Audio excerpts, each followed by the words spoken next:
गांव बयानाखेड़ा से लाइव काफी संख्या में लोग यहाँ इकट्ठा हुए हैं और क्या यहाँ कार्यक्रम वो देखना। इस आज की सभा में मौजूद मेरे सारे बुजुर्गों, चाचा ताऊ, मेरे भाई, मेरी भाभी, मेरी माँ, मेरी ताई, चाची, सबको मेरा हाथ जोड़कर प्रणाम। आपके चरणों में मेरा वंदन। करे करे जो बातें थी छोटी अपनी देसी भाषा में अनुशासन बिगड़ा है नहीं पता सारे खड़े लेने आ रहे सुशील भाई ने भी बता दी। सारा देश देखने लग गया है पांच छह बैठे आ रहे हैं तुम देखता के सारे वीडियो बना रहे क्या है मेरा ये मानना है कि यहाँ हम सुनने के लिए आए हैं, देखने के लिए नहीं आए हैं। हम सारे खड़े हुए सारे काम है वो लोग दूर तक लोग देख रहे हैं। मैं इसीलिए जानबूझ के अपनी हरियाणवी बोल बोलूं क्योंकि दिल्ली में भी बैठे हैं, केरला में भी बैठे हैं, जो बातें सुनने लग रहे हैं और वो ये देख रहे हैं कि हरियाणा के योद्धाओं ने जो काम शुरू कर दिया हरियाणा के अंदर वो पूरे भारत में कैसे होने वाला है। जो कि सुशील भाई बताओ थे ना कि जो किसान आंदोलन के ऊपर पूरी दुनिया की नजरें थी और दुनिया की नजरें किस लिए थी, वो ये मालूम था कि एक भारत का किसान रास्ता दिखाएगा कि आंदोलन जीतेंगे कि हारेंगे, जीतेंगे तो उसका तरीका क्या होगा। और आप देखिए कि यहाँ भारत का किसान बॉर्डरों पे बैठा हुआ था और वहां दुनिया भर में सड़कों पर लोग उतर चुके थे। और आज की हालत ये है कि परसों की खबर है, सॉरी कल की खबर है, कजाकिस्तान की आर्मी उतार दी, सेना उतार दी सरकार ने लोगों को जबरदस्ती ठोकने के लिए। ये जो आपको वैक्टाशीन की बात कह रहा हूं मैं, सेना उतार दी कि सेना की मदद से जबरदस्ती आपके घरों में घुस के उतारा जाएंगे। और जब ये देखा तो उन लोगों का एक जवाब था कि भारत में भी तो लोग इकट्ठे हो गए, नहीं इन लोगों के पक्ष को उड़ाए थे। तो भाई साहब क्या होया पता है आपको कि कल कजाकिस्तान की सेना ने वहां की जनता के सामने ऐसे घुटने टेक दिए, अपने हथियार खड़े कर दिए और कह दिया कि बोलो मालिक तुम हो, क्या कहते हो। जनता बताएगी वहां तानाशाह सरकार थी, जाली, जनता की सरकार आली। अब देखने की बात यह होगी कि आपा अपनी सरकार लेकर आ सका के रोड़ा मेरा के है कि जब आप न्यू कहा ना कि अपनी सरकार, तो हम लोग ये मान बैठते हैं कि शायद ये एमएलए या एमपी बनने की बात कर रहे हैं या संसद में जाने की बात कर रहे हैं। असलियत में कि मेरी सुनी जाएगी कि नहीं सुनी जाएगी। अगर मेरा 10 साल का या 15 साल का बच्चा है और वो अगर सड़क पे तड़प के अगर एक्सीडेंट में मर गया तो उसकी सुनवाई होगी कि नहीं होगी, उसकी सरकार है कि नहीं है। मेरा कहने का मतलब ये था कि वहां के लोगों ने अब वहां शुरुआत करी है कि ये हम बताएंगे कि तुमको करना क्या है, क्योंकि असलियत में उनको पता लग गया कि मालिक जनता होती है, सरकार नहीं होती। सरकार के अंदर बैठे लोगों को 2 चीजें चाहिए होती हैं, एक वो आदेश पारित करने की ताकत और दूसरा पैसा। सरकार के पास पैसा भी हमारा जाता है जो हम टैक्स देते हैं, और वो ताकत भी हमने अपनी वोट से दी हुई है कि जाओ हमारे लिए निर्णय लो, हमारे लिए पॉलिसी बनाओ। लेकिन वो पॉलिसी किसके लिए बना रहे हैं, किसी और ही के लिए बन रही है पॉलिसी। तो वही खेल आप लोगों को थोड़ा मोटा समझाने आया हूं। बहुत सारी चीजें आपने वीडियोस के माध्यम से देख ली, सरकारों के माध्यम से देख ली, लेकिन कुछ चीजें जो बिल्कुल यहां बैठ के हम चर्चा करेंगे और जो बाकी रह जाएंगी तो एक बार पूरा गांव और पूरा हरियाणा बैठ के चर्चा करेगा, क्योंकि बहुत सारी चीजें मैं यहां छोड़ के जाऊंगा जो अगली मीटिंग में बात करेंगे। कि जितनी कॉल आएगी, एक बहुत बड़ी कॉल आने वाली है जब उनसे हिसाब मांगा जाएगा। जब भी आप बड़े बुजुर्ग आदेश कर देंगे उसी दिन नौजवान अपनी इस गर्दन को लेकर के चल पड़ेंगे जिसके ऊपर आपने इतना सम्मान से हाथ रखा था, जितना सम्मान है। वो बातें क्या है जो मैं आपको बताऊं। आपको डराया किस चीज से जा रहा है? जिस बीमारी के नाम पे आपको डराया जा रहा है उसकी असलियत की पोल 1 साल से ज्यादा समय बॉर्डर पर बैठकर लाखों किसानों ने रोज की रोज खोली कि नहीं खोली? बोली उसकी पोल आप ही बाड़े खोलन लाग रही, अरे बैठे खोलन लाग रही। गांव का एक एक आदमी जाना है कि सारा फर्जीवाड़ा होने लाग रहा है, लेकिन यो समझ में नहीं आ रहा कि यो फर्जीवाड़ा क्यों हो रहा है, और दूसरा जो समझ में नहीं आ रहा कि फिर हम करा के, क्योंकि गांव का आदमी ये समझ रहा है कि सरकार बहुत ताकतवर होती है, उसके पास सारे संसाधन हैं, और हम इतने से आदमी हैं, हमारे हाथ में कुछ भी नहीं है। लेकिन आपको ये बता दूं कि ये कोई आज का खेल नहीं है इनका, कि सरकार ने आज आपको ये बताया हो कि आप अकेले हो। ये पहले दिन करना शुरू किया था कि जो भी सरकार के खिलाफ बोलना शुरू करे उसको सबसे पहले कांग्रेस ही साबित करो। क्योंकि भाई हमारे टाइम पे, जिस टाइम पे हम पैदा हुए थे, उस टाइम पे तो ये इतनी पॉलिटिकल पार्टी नहीं थी। तो हमारे जो दादा हैं और हमारे जो पिताजी हैं, उनके टाइम में तो वह कांग्रेस से होया करती। तो कितने कितने कदे न कितने हमारे घर क्या ना कांग्रेस ने वोट भी दे रखी होगी, सपोर्ट भी दे रखी होगी। तो वो क्या करते थे, बोला ये तो कांग्रेस ही है। जब देखे कि ना भाई ये तो कांग्रेस ही नहीं है, बोला फिर ये वामपंथी होंगे, फिर ये देशद्रोही होंगे, फिर ये पाकिस्तान जान के होंगे, या ऐसा कोई प्रोपेगेंडा चला दिया कि बोलने वाले को डर लगने लग गया। थोड़े बहुत हिंदी लोग बोलने, मेरे जैसे, आप जैसे किसानों के जैसे ऊंट टिके करा, रोहित वेमुला जैसे, रोहित वेमुला को हैदराबाद यूनिवर्सिटी में फांसी लेने के लिए मजबूर कर दिया वहां के वाइस चांसलर ने। नसीब को दिल्ली से उठवा दिया गया। पत्रकार बोले तो गोरी लंकेश को मार दिया गया। बच्चे ना बोलने लग जाए तो यूनिवर्सिटीज को बदनाम करना शुरू कर दिया, कॉलेजों को बदनाम करना शुरू कर दिया। 2012 में एक सपना देखा था कि प्रधानमंत्री बनेगा प्रधानमंत्री नरेंद्र मोदी, तो बड़ा बढ़िया काम करेगा देश के लिए। लेकिन जैसे ही शिक्षा मंत्री बनी, मेरे समझ में आ गया खेल गड़बड़ हो लिया। सेना का बजट काटा, खेती का बजट काटा, आपके जिंदगी से जुड़े हुए हर मुद्दा हो, चाहे शिक्षा का मुद्दा हो, चाहे फिर हेल्थ का मुद्दा हो, सबके बजट 20-20% कम कर दिए।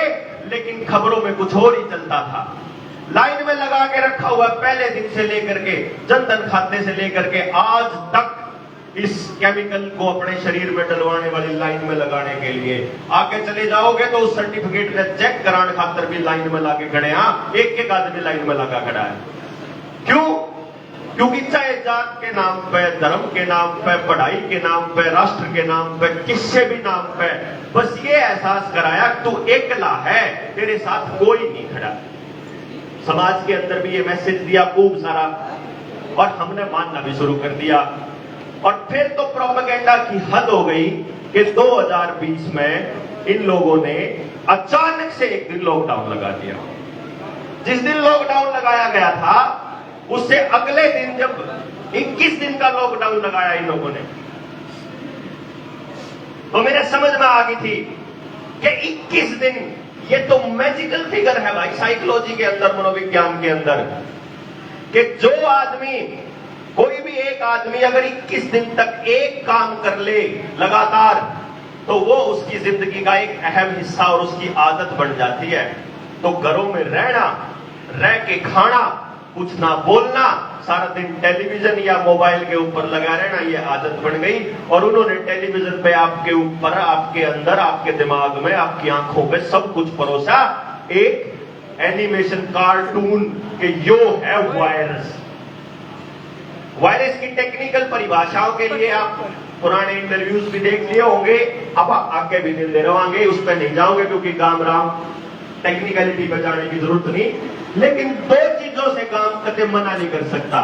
एक तो यो बताओ भाई, एक सीधी सी बात है, मेरा शरीर है, मेरे शरीर में मैं कौन से कपड़े पारूंगा वो मैं डिसाइड करूंगा, दुनिया में कोई और आदमी बताएगा?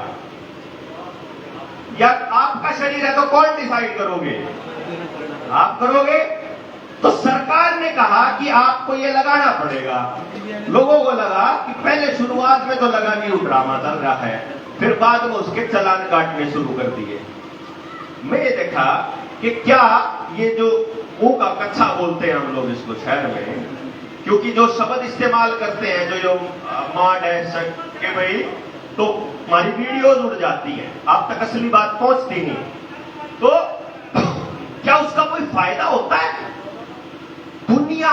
के अंदर, चाहे अमेरिका की CDC हो, WHO, भारत की ICMR हो या हमारा एम्स हो, चाहे भारत सरकार हो या हेल्थ डिपार्टमेंट हो, भारत सरकार के पास एक सिंगल भी ऐसी रिसर्च विज्ञान की नहीं है जो लॉजिक पे आधारित हो और ये साबित करती हो कि मुंह ढकने से आप किसी बीमारी से बच सकते हैं। पहली बात तो यह बीमारी फ्रॉड है टोटली, पहले लाइन में एक झटके में, और ये ओपन चैलेंज है, ओपन चैलेंज सारे गांव राम के बीच में कि अगर भारत सरकार या दुनिया की कोई भी सरकार ये साबित कर दे कि यह बीमारी सच्ची में है, तो भाई सारी उम्र गुलामी करूंगा, नजर नहीं खाऊंगा कभी भी एक बार भी। और नहीं तो इसकी आड़ में जो बर्बादी हमारे समाज की हुई है पिछले 2 साल में, उसका खामियाजा नरेंद्र मोदी को फांसी की सजा से भी अगर देना पड़े तो भी कम होएगा, ये मान लेना। कितने बच्चों के लाल इसने खत्म कर दिए, कितने परिवार इसने उजाड़ दिए, समाज का कितना सत्यानाश कर दिया, अंदाजा भी नहीं है, क्योंकि टेलीविजन में उस सत्यानाश के बारे में कोई जिक्र नहीं आता। दुनिया भर से इतने फोन, इतने कॉल, इतने SMS आते हैं कि रोज रात को ये सोचता हूं कि मेरे को आज रात नींद कैसे आएगी, कि सुबह कहां से शुरू करूं, कहां खत्म करूं, किसको बताऊं, किसने जाकर मरूं, किस टक्कर मारूं। 2 साल तक टक्कर मारने लग रहा। ये विकास भाई यार बैठे, ये सारे जाना है, किसान आंदोलन में बैठे थे, सारे वॉलंटियर विचार करे। मैं तो एक ऐसे आंदोलन पे लगा हुआ था जिसमें मैं उनको उठारा, मेरे पे टेक्नोलॉजी है, एक बालक नहीं सारा रास्ता बता देंगे कि काम का एक भी बालक बेरोजगार नहीं रहूंगा। काम के अंदर, काम के रास्ते से ऐसा रास्ता निकला होगा कि कितने किसी के ऊपर डिपेंडेंट रहने की जरूरत नहीं रहेगी। मैं उस आंदोलन पर चलते चलते गलती था, मैं किसान आंदोलन में किसानों के कानून पढ़ लिए तो मैंने देखा यार ये कानून पास किसने कर दिए, कानून पास कर दिए क्यों करोगे यार ये संसद में, कि एक भी नेता नहीं था जो इन कानूनों का विरोध करते। तो फिर मैं देखूं 250 कानून पास कर दिए इसने, तो 2014 चलेगा आज तक, और कोई भी पक्ष का आदमी बोलने के लिए तैयार नहीं। और पिछले 2 साल में तो कितना रेस ला रखी है इसने कानून की, आपने पता ही नहीं है। क्यों? क्योंकि आपको एक सच्चाई बताता हूं इस भारत के कानून की और संविधान की, जो कानून को जानने वाले लोग हैं सबको पता है। जब भी देश के अंदर कोई डिजास्टर आता है, कोई त्रासदी आती है, युद्ध की स्थिति हो, जो कि इन्होंने पिछले 5 साल बना के रखी, बोले आज लड़ा पाकिस्तान के, आज लड़ा चीन के, ये कंटिन्यूसली रहा रोज की रोज। जब भी देश में बाढ़ हो, अकाल हो, या युद्ध हो, या महामारी हो, तो हमारे संविधान से ज्यादा कुछ ताकतें सरकारों को मिल जाती है इस नाम पे कि अब देश के अंदर इमरजेंसी आई हुई है, तो इस इमरजेंसी में देश के लोगों का भला करने के लिए सरकारों को निर्णय लेने की ताकत मिल जाती है। कैसे? कानून पास होने का तरीका बताता हूं सबसे पहले, क्योंकि आपके लिए समझना इतना जरूरी है कि आपके स्कूल बंद करने के पीछे कितना बड़ा षड्यंत्र आपको अंदाजा भी नहीं है। कानून बनाने के लिए क्या करना पड़ता है कि पहले सरकार का नुमाइंदा या सरकार अपनी संसद में, दोनों सदनों के अंदर जहां भी वो बिल पेश करना चाहती है दोनों में से, वहां के सारे सांसदों को उस बिल की कॉपी देते हैं कि भाई आप यू कानून लेने आए हैं। जो करीब आप पंचायत बैठी है, पंचायत में आप जबानी कह जहां भाई यू करण की सलाह है, आप लोग हाथ ठा कर बता दो करा ना करा। वहां बकायदा कागज दिया जाता है, सबको बांटा जाता है कि इसके 2 महीने लगेंगे, अपने ना पढ़ो, आप लोग अपने घर जाके उसने पढ़ो, और जिससे संबंधित हो, जैसे अगर किसानों से संबंधित है तो किसान संगठनों से जाकर बात करो। अगर किसान संगठन ये कहते हैं कि हमारे भलाई की बात नहीं लिख रखी, इसमें यह गड़बड़ है, तो वो फिर अपनी दर्ज कराएगा पार्लियामेंट का मेंबर, सांसद, कि भाई यह गलती है इसमें, इन्हें ठीक करो। फिर वो उसको ठीक करेंगे, ठीक करने के बाद फिर उसके अंदर पटल पे रखा जाएगा, फिर वो पेश होता है। पेश होने के बाद उसके ऊपर चर्चा होती है। एक पक्ष ये कहता है कि इसके ये फायदे हैं, दूसरा पक्ष यह है कि ये नुकसान भी तो है, ये नुकसान काटो पहले, क्योंकि सरकार बैठा रखी है सिर्फ फायदे खातर। सरकार ऐश लेट खातर कौन बैठा रखी?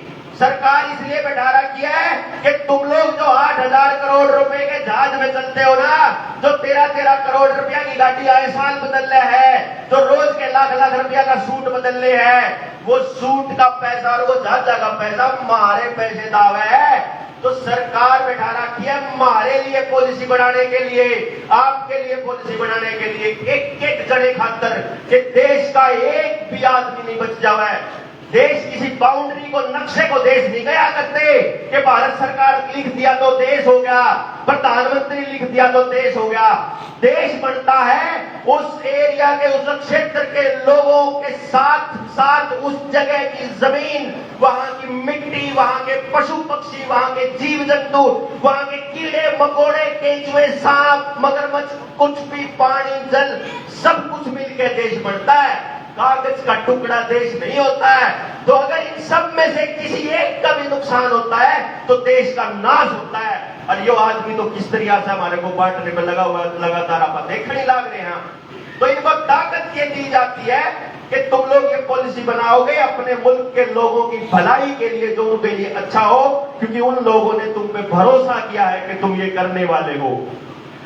लेकिन यहां क्या होता है कि अगर देश के अंदर इमरजेंसी के हालात होंगे तो इन लोगों को ताकत मिल जाएगी कि अब हम क्या करेंगे कि भाई आपके लिए कुछ नए कानून बना सकते हैं। इमरजेंसी में, महामारी के कंडीशन के लिए इन्होंने कानून में यह बदलाव करके रखा हुआ है कि संविधान में यह लिखा हुआ है बाकायदा कि अगर कोई अपनी सदन का सदस्य यानी पार्लियामेंट के मेंबर अगर अपनी सीट पर नहीं बैठे हैं तो चर्चा नहीं होगी या वहां पर वोटिंग नहीं होगी। लास्ट में वोटिंग होती है चर्चा के बाद कि कितने आदमी पक्ष में और कितने आदमी उसके खिलाफ। तो ज्यादा अगर पक्ष में हो जाएंगे तो वो बिल पास होकर कानून बन जाता है। तो जो कानून है कि अगर वो वहां नहीं बैठे अपनी सीट पे तो फिर उसके बाद पोलिंग वो नहीं होगी, पोल नहीं होगी, वोटिंग नहीं होगी। तो आपको ये बता दें कि सोशल डिस्टेंसिंग के नाम पर इन्होंने क्या खेल खेला कि एक कुर्सी छोड़ कर बैठना है। तो पहले नंबर पे कुर्सी होती है प्रधानमंत्री की, वो तो बैठा है अपनी पे। अगली कुर्सी होती है गृह मंत्री की, तो वो छोड़ के तीसरे नंबर आड़ी पे बैठा है। और जो तीसरे नंबर आड़ा है वो 5वें आड़ी पे बैठा है, जो दूसरे आड़ा है। तो खेल के बिगड़ गया यहाँ पे दूसरे, मतलब आपके ना इस तरीके से एक छोड़ के बैठा। तो कोई भी सदन का मेंबर अपनी कुर्सी पे नहीं बैठा तो वोटिंग नहीं होगी, ध्वनि मत से पास होगा। भाई के लोकसभा के, राज्यसभा के अध्यक्ष के कान इतने फिल्टर है कि 2 सेकंड में बता दे कितना ना हमारी कितना ना, वो रुक के मारे जा कानून पास, रुक के मारे कानून पास कि भाई 12,000 की मोटरसाइकिल है, चलान ठोक दो 25,000 के। भाई ट्रक डाल रहे हैं, चलान ठोक दो इतने के ट्रक बर्बाद हो जाए। किसान का योग करो, जमींदार का योग करो, इसको जमीन के नहीं देने, बैंका का योग कर दो, दुकानदार का योग कर दो, स्कूल का योग कर दो, बालिका का योग कर दो, एजुकेशन पॉलिसी का योग कर दो, कुछ कर दो, कोई बोलनिया नहीं। क्यों? पत्रकार उनसे हैं, सारे मीडिया हाउस किसके? वही अडानी अंबानी। और उन अडानी अंबानी के सारे धंधा में किसका इन्वेस्टमेंट बना है? बिल गेट्स का। और इस बिल गेट्स का इस जो सुई इलाका इसके साथ क्या संबंध है पता है? आपको ये पता लगे कि बिल गेट्स के नाम पे पेटेंट है या सुई? बिल गेट्स कौन है रे? डॉक्टर नहीं है, +2 में भी मेडिकल कोर्स पर याद रहना है। वो कंप्यूटर की कंपनी का मालिक है, लेकिन जो सुई में इसमें केमिकल है उसका पेटेंट बिल गेट्स के नाम पे है। या बात दिमाग में हजम नहीं हो रहा है। हमने देखा वो तो किसान भी नहीं है, कदे खेत में नहीं जाके देखा, लेकिन फिर कैलकुलेट करा कि उसे बिल गेट्स के नाम पे, वो बिल गेट भारत का नहीं दुनिया का सबसे बड़ा जमींदार है। कितनी जमीन है बिल गेट के नाम मेरा है? 3.25 लाख एकड़ जमीन के लिए बिल गेट्स पे, आज तक खेत में नहीं गया। ये जो प्रधानमंत्री का डायलॉग था कि 2022 में किसानों की आमदनी दुगनी कर देंगे, इसका खेल मेरा था था। इन्होंने ये अमेरिका में टेस्टिंग करके देख ली थी। यो डबल का खेल और ट्रिपल का खेल कैसे था मैं बता देता हूं। 3 एकड़ जमीन मेरा है, 3 एकड़ जमीन सुशील का है, 3 एकड़ जमीन साहिल का है, 3 एकड़ इसका है, रवि का है। हमारा 12 एकड़ जमीन होगी। हम 1 एकड़ में 1 लाख रुपया कमावा हा, तो कितने रुपये कमाएंगे? 12 लाख रुपया कमा लिया हमने साल में। आप अजू मान के चला 12 लाख कमा लिया। इसने पॉलिसी ये बना दी कि भाई मेरे ऊपर कर्जा इतना कर दिया कि मेरे खाद बीज दवाई तो कर दी महंगी, पानी कर दिया मुश्किल, बिजली कर दी महंगी, पेट्रोल डीजल कर दिया महंगा, और मैं हो गया बर्बाद, मैं हो गया कर्जदार। कर्जदार होने के बाद मैं गया फसल बेचने के, थोड़ा और कर्जा ले लिया कि फसल के दाम मिलेंगे तो भाई अपने थोड़े दिन बोड़ आओगे। तो जब फसल बेचने गया तो फसल के दाम भी आते कर दिए, कीमत बढ़ा दी और वो कम कर दिए। तो मेरा जो किसान क्रेडिट कार्ड पे जो लोन था, जो खेती मेरी कर्जे बदली थी, वह नुक्की नुकता और मैं खत्म। यो सुशील के पास कोई दूसरा साधन भी था कमाई का, इसने दुकान खोल रखी थी, तो इन्हें अपना जो घाटा था वो दुकान में पूरा कर लिया। इसने भी अपना दुकान, अयूब वकील है भाई, सुप्रीम कोर्ट का तो रतो रहा है, काटे जावे लोगों ने, इसने भी अपना कर लिया पूरा। यो भी था मेरे वर्गा शरीफ आदमी, काम राम के सापत ने अपनी गाड़ी घुमाए जा और अपना खेती में ध्यान दे दे, इसका भी यो मेरा हाल हो गया। तो ये मैं रवि दोनों जने से हाल में पहुंच गए कि बड़का के बीज भरने का भी टाइम नहीं, रोज कुछ करने का भी टाइम नहीं। तो ये बापा जो बाट देख रहे हैं, कोई एक्वायर कर ले हमारी जमीन में, बेचण के दाग तक पेंटा छुट जाएगा ससुरा, नहीं तो बेचनी पड़ेगी। रोज रोज के टोटे में कलेश से चलते, मनमाने में नशा भी लाग जाऊं करण, मनमाने में को उल्टा काम भी कर दूं, थाने कोर्ट कचहरिया के चक्कर में मेरा और रुपया लाग जा, तो मेरा कभी तकदीम नाश हो जावे। तो ये हमारे दोनों की मजबूरी होगी जमीन बेचनी। जमीन बेचने खातर जब हमने थोड़ा नीचे नीचे बात करनी शुरू करी, इनकी जीभ लपल पाई, इसने इसकी ले ली, इसने मेरी ले ली। तो क्यों बताओ कितने जमींदार रह गए? तो कमाई कितनी उनकी किला पे? 12 किला पे 12 लाख है, जो किले तो वही है। तो 4 पे जब 12 लाख थी, ईब 2 की 12 लाख है। पहले एक की कमाई 3 लाख थी, एक की कमाई कितनी होगी? डबल होगी कि नहीं होगी? जमींदार तय कर दिए तो कमाई डबल होगी, उतनी जमीन पे उतनी कमाई रहेगी ना। तो यो काम अमेरिका में कराया उन्होंने, देखा चेक करके। इसका सबूत कहां मिलेगा आपको? इसका सबूत मिलेगा 2016 की नीति आयोग की प्रोग्रेसिव फार्मिंग की एक रिपोर्ट है, जिसके पेज नंबर 21 के ऊपर लिखा हुआ है कि बिल गेट बाबू ने यह बोला था कि हम 2022 तक इस देश की किसान की आय दुगनी कर देंगे। और उसके एक हफ्ते बाद प्रधानमंत्री ने अपने भाषण में वह बात बोली जो बिल गेट्स ने बोली। मैं इस बिल गेट्स का नाम क्यों ले हूं? क्योंकि यो बिल गेट्स आप देखोगे ना, उड़े पाओगा कहां कि तो यो यार बता दिया। फिर वो बोला भाई तो किसान के जो बीज हैं वो बीज अगली फसल पैदा करते हैं कि किसान का बीज बांध हो लिया होगा, है ना। पहले का जो जमींदार था वो अपने खेत में बीज का अनाज रख लिया करता, उससे ना अगले साल बो लिया करता। इनकी बार बो के दिखाओ, पत्ती नहीं हो गए। बताऊं क्यों? क्योंकि इस देश को छोड़ करके पूरी, मतलब इस देश में ही नहीं पूरी दुनिया के अंदर इन्होंने क्या खेल खेला कि जो ऑर्गेनिक बीज थे, पुराने जो ओरिजिनल बीज थे, उन बीजों को एक जगह पे इकट्ठा करके और उसका पेटेंट ले लिया। इसके माल्य काम है, पेटेंट जो कानून था उसके जरिए। तो दुनिया भर के 3.5 लाख बीज, स्वालबार्ड सीड वॉल्ट बोलते हैं उसको, वहां नॉर्वे के अंदर जमा है और दुनिया में कितने नहीं है। और उन बीजा के ऊपर पेटेंट किसका है? मेरा है, वो है बिल गेट्स। ये बीज का कानून आना है किसान के लिए। कदे राजी हो रहे हो कि भाई भी हो खेती के कानून उल्टे करा दिए, रेडी हो गए। बीज का कानून आने वाला है कि अगर किसान ये सबूत नहीं दे पाया कि मेरा बीज कहां से खरीद के लाया था, और वो रसीद नहीं दे पाया, तो उस सबूत को ना देने की एवज में किसान को 3 साल की कैद है। ये नया कानून आ रहा है, पानी का नया कानून लग रहा है। इन्होंने सड़कों के टुकड़े बेच के आपकी टेस्टिंग करी थी कि यह सड़क यहां से लेके यहां तक इस फलानी कंपनी को दे दी, या कंपनी इसकी रिपेयरिंग करेगी या ये कंपनी इसके टोल न वसूलेगी। अपन ने टोल देना कंटिन्यू कर दिया और उस कंपनी ने वह सड़क टूटो फूटो कोई चक्कर नहीं, और वह न्यूए चल रही है ना, तो कोई इस कंपनी ने दिए पास कोई फर्क पड़ा, बल्कि टोल हमारी रजिस्ट्रेशन जो थी उसमें भी रोड टैक्स भी बच गया और टोल टैक्स भी बच गया। तो वह टेस्टिंग न्यू थी। अगर इस जमीन ने बेच दिया इस रोड ने, तो क्या ये भी बेच देंगे? तो इस चक्कर में इन्होंने क्या खेल खेला, आने वाले टाइम में आपकी नदियां और आपके जोड़ भी बिकने वाले हैं।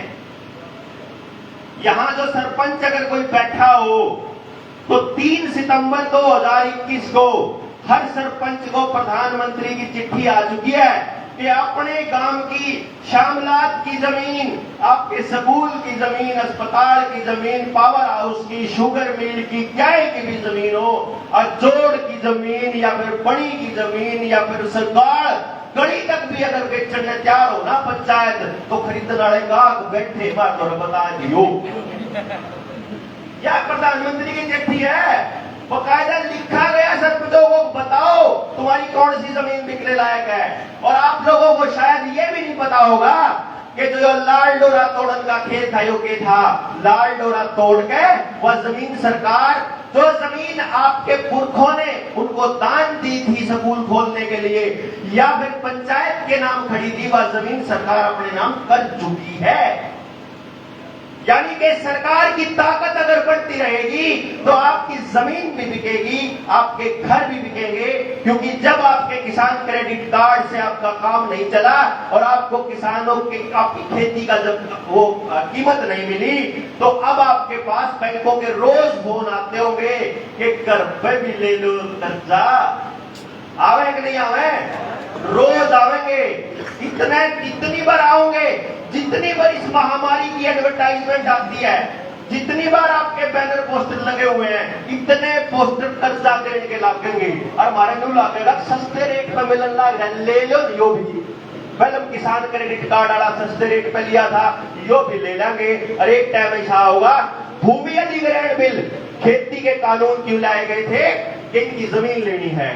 किसान खड़ा हो गया, कौन लेने दो भाई, जुड़सा आदमी पानी कर दिया ना, पानी अपना दिन दिया ना, से 1-1.5 फाल दे, कसी फालतू लाग जाए, जब लठ बात जाओ है वो पूरी जमीन में क्यों कर दे देगा भाई है। तो इन्हें देख लिया कि ये तो नहीं मानना है, तो भूमि अधिग्रहण कानून के अंदर इन्होंने अमेंडमेंट कर दिया कि पहले आप लोगों की सहमति चाहिए करती उस जमीन खातर। आज अगर ये जो अपनी गांव की या चौपाड़ जहां बैठे हैं ना, अगर यह जमीन अंबानी साहब को पसंद आ जाए और अंबानी साहब ये कह दे कि मैं यहाँ पर PPP का मॉडल लाना चाहता हूँ और देश के और समाज के भले के लिए एक चीज शुरू करना चाहता हूँ, तो आपके खाते में पैसा आ जाएगा जो आधार कार्ड के साथ जुड़ा हुआ है, फैमिली आईडी के साथ जुड़ा हुआ है, आपके गैस कनेक्शन के साथ जुड़ा हुआ है, बैंक कार्ड के साथ जुड़ा हुआ है, आपकी गाड़ी के साथ जुड़ा हुआ है, आपके लाइसेंस के साथ जुड़ा हुआ है, वोटर कार्ड के साथ जुड़ा हुआ है, आपकी जिंदगी की हर चीज के साथ वो आधार कार्ड जुड़ा हुआ है। उस खाते में आपका पैसा आ जाएगा जो DC रेट है, और सेना आ जाएगी बाहर कि कड़वाड़त है, कड़े राजी हो रहे हो, पापा जी को जमीन पसंद है उनके लिए खाली करो। ये इस सरकार की बात नहीं कर रहा हूं, क्योंकि जो PHFI का मॉडल जिसके थ्रू आपके शरीर में ये टीके डाले जा रहे हैं और जो PPP का मॉडल जिसके थ्रू आपकी जमीन हथियाई जाएगी, इसको भारत के अंदर लाने वाली सोनिया गांधी थी। यूपीए की सरकार में मनमोहन सिंह ने यो खेल खेला था, और यो अरविंद केजरीवाल दिल्ली के अंदर यो राक्षस बना बैठा, यो भी अपने लोगों के जुए के जो ठुकुआन लाग रहा है, लोगों के कितने साइड इफेक्ट होने लग रहे, एक तो सारे देश में मेरा लगने लग गया, कितना बुरा हाल होने लग रहा है। आप इस बात का अंदाजा लगाओ कि एक भी सरकार आपके लिए बोली क्या, आपके लोकतांत्रिक अधिकारों के लिए बोली क्या? कोई पॉलिटिकल लीडर बोला हो? हरियाणा के इतने गढ़ हैं, फरहान यादव साहब बैठे, बंसीलाल परिवार बैठा, भजनलाल परिवार बैठा, चौटाला घोटाला परिवार बैठा, गोटा परिवार बैठा, कट्टर पट्टर परिवार बैठा, टाटा का परिवार जिसका मतलब, वो कोई भी आपके लिए बोला हो तो बताओ, ऐसा कैसे हो सकता है कि एक महामारी जिसको सारा का सारा भारत ये जानता है कि वो फर्जीवाड़ा है, जिस भी आदमी में दिल्ली की भी अकल होगी उसने भी बेरा है कि वो फर्जीवाड़ा है, वो पढ़े लिखे लोग जो अपने आप को पढ़ा लिखा बोलते हैं, वो गधे अपने बच्चों के भी मुंह पर कच्छा लगाया घूमते हैं। उन्होंने वो गुलामी की निशानी को अपने उस पर लगा के घूमते हैं। कहते बोला इससे ना हमें तो सुजीला वाली बात, हमें तो कुछ नहीं हुआ। अरे कुछ होने के लिए लगवाया था क्या तुमने? लगवाने का मतलब था कि आपकी सेफ्टी 100% होएगी, बीमारी का तो एक भी नहीं मरा। मान लो सरकार हमारे लिए बहुत खुश है, सरकार हमारे लिए बड़ी चिंतित है कि भाई हमने अपने नागरिकों का ख्याल रखना है, तो कर्जे माफ क्या दिन करती भाई? टोल टैक्स क्यों नहीं घटाती भाई? पेट्रोल डीजल पर टैक्स कम क्यों नहीं करती भाई? बालका के स्कूल बंद क्यों कर रखे हैं भाई? कॉलेज यूनिवर्सिटी क्यों बंद कर रखी है? नौकरी लगने बंद क्यों हो गए? जो एक बार रिटायरमेंट ले ले और दोबारा आता है उसे अपॉइंटमेंट क्यों देने लग रहे हैं? नहीं बनती क्या दिन दिन दे? इन्हें के बेरा है यार, जितने लोग हैं उनमें काम करने खातर उतने कर्मचारी परमानेंट चाहिए हैं, तो नहीं भर्ती तो करनी है पड़ेगी ना। अगर न बेरा है कि ये लोग मरने वाले के फायदा नहीं भर्तियां का बेरा है।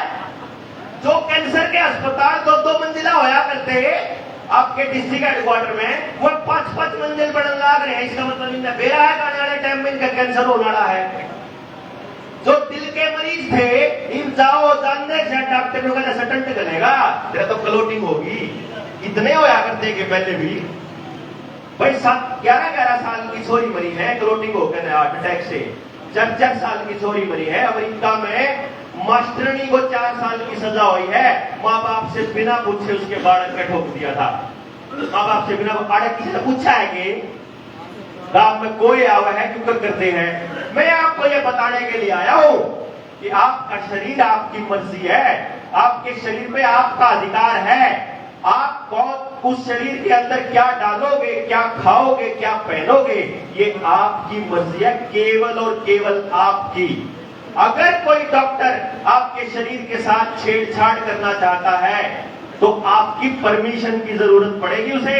मैं बिना पूछे, ये सुशील बैठा है, बिना इसकी परमिशन के मैं इसके बाल का हाथ भी नहीं ला सकता।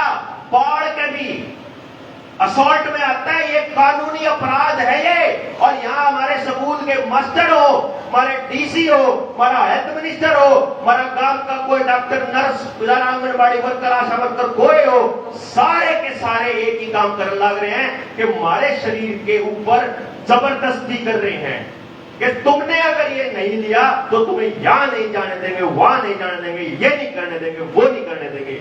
ये क्या टेस्टिंग है पता है आप लोगों को? क्योंकि अभी तो आपको सिर्फ ये धक्काशाही लग रही है। मैं जो 2 साल से चिल्ला रहा था, जिस टाइम पे वहां शुरुआत में ही लगी थी, वो आने लगी थी अखबार में इसकी ऐड, तभी बोला करता था कि आने वाले टाइम में आपके लिए सुई आने वाली है, ये मत सोचना कि ऐसे पीछा छूट जाएगा। और सुई के बाद आपके लिए एक चिप आने वाली है जो आपके शरीर में फिट होगी। और उस टाइम पर लोग मुझे कहा करते, बोला तना तो मोदी का विरोध दिखा, कुछ तो और कुछ नहीं दिखा। नहीं तेन कहा करता, बोले भाई इसमें राहुल गांधी बराबर का पापी है, इसमें अरविंद केजरीवाल बराबर का पापी है। तेरे हरियाणा का एक एक नेता, एक एक पार्टी वर्कर, एक एक एमएलए बराबर का बाकी है। एक पॉलिटिशियन नहीं छोटा मैंने अपने एरिया में, अपने करनाल में कोई एमएलए, कोई जिला पार्षद, कोई सरपंच इस तरह चुना गया हो। बोलो लोग खातर, बोलो आने वाले टाइम में अपनी औलाद ने गोड्या में लेकर रोगे कि ठीक ठाक था, ईवलाद का आया था, अब दोबारा जिंदगी में कदे उठा ही नहीं। ना मानने थे ईवलाद के जब होने लगे, रोज के रोज समझ में आया क्यों होने लग गया। मैं डरा फिरा करता, अरे एकला फिरूं मैं, जिनका नाम ले बिल गेट्स, रॉथसाइड, रॉकफेलर, इतनी ठाटी चीज है। अमेरिका का पद पर बैठा या प्रधान और राष्ट्रपति रॉबर्ट एफ कैनेडी, भाई साहब व्हाइट हाउस के अंदर बैठा हुआ आदमी, उसको गोली मार दी। यानी राष्ट्रपति के पद पर बैठे हुए आदमी को गोली मार दी 3 लोगों ने। इतने बड़े बड़े स्नाइपर्स होते हैं कि भैया आपके बीच में बैठा हुआ तो ये ठोक देंगे। लेकिन बोला क्यों? क्योंकि मैंने करा करता जब मैं 30 सुशील था, मैंने कहा करता इतना मैंने कहा करता यार समझ नहीं रहे यार लोग, मनीषा लागा मरना ही पड़ेगा, मतलब सच्ची मैंने कहा करता टक्कर मार के मरना पड़ेगा किसी का, और क्या करूं।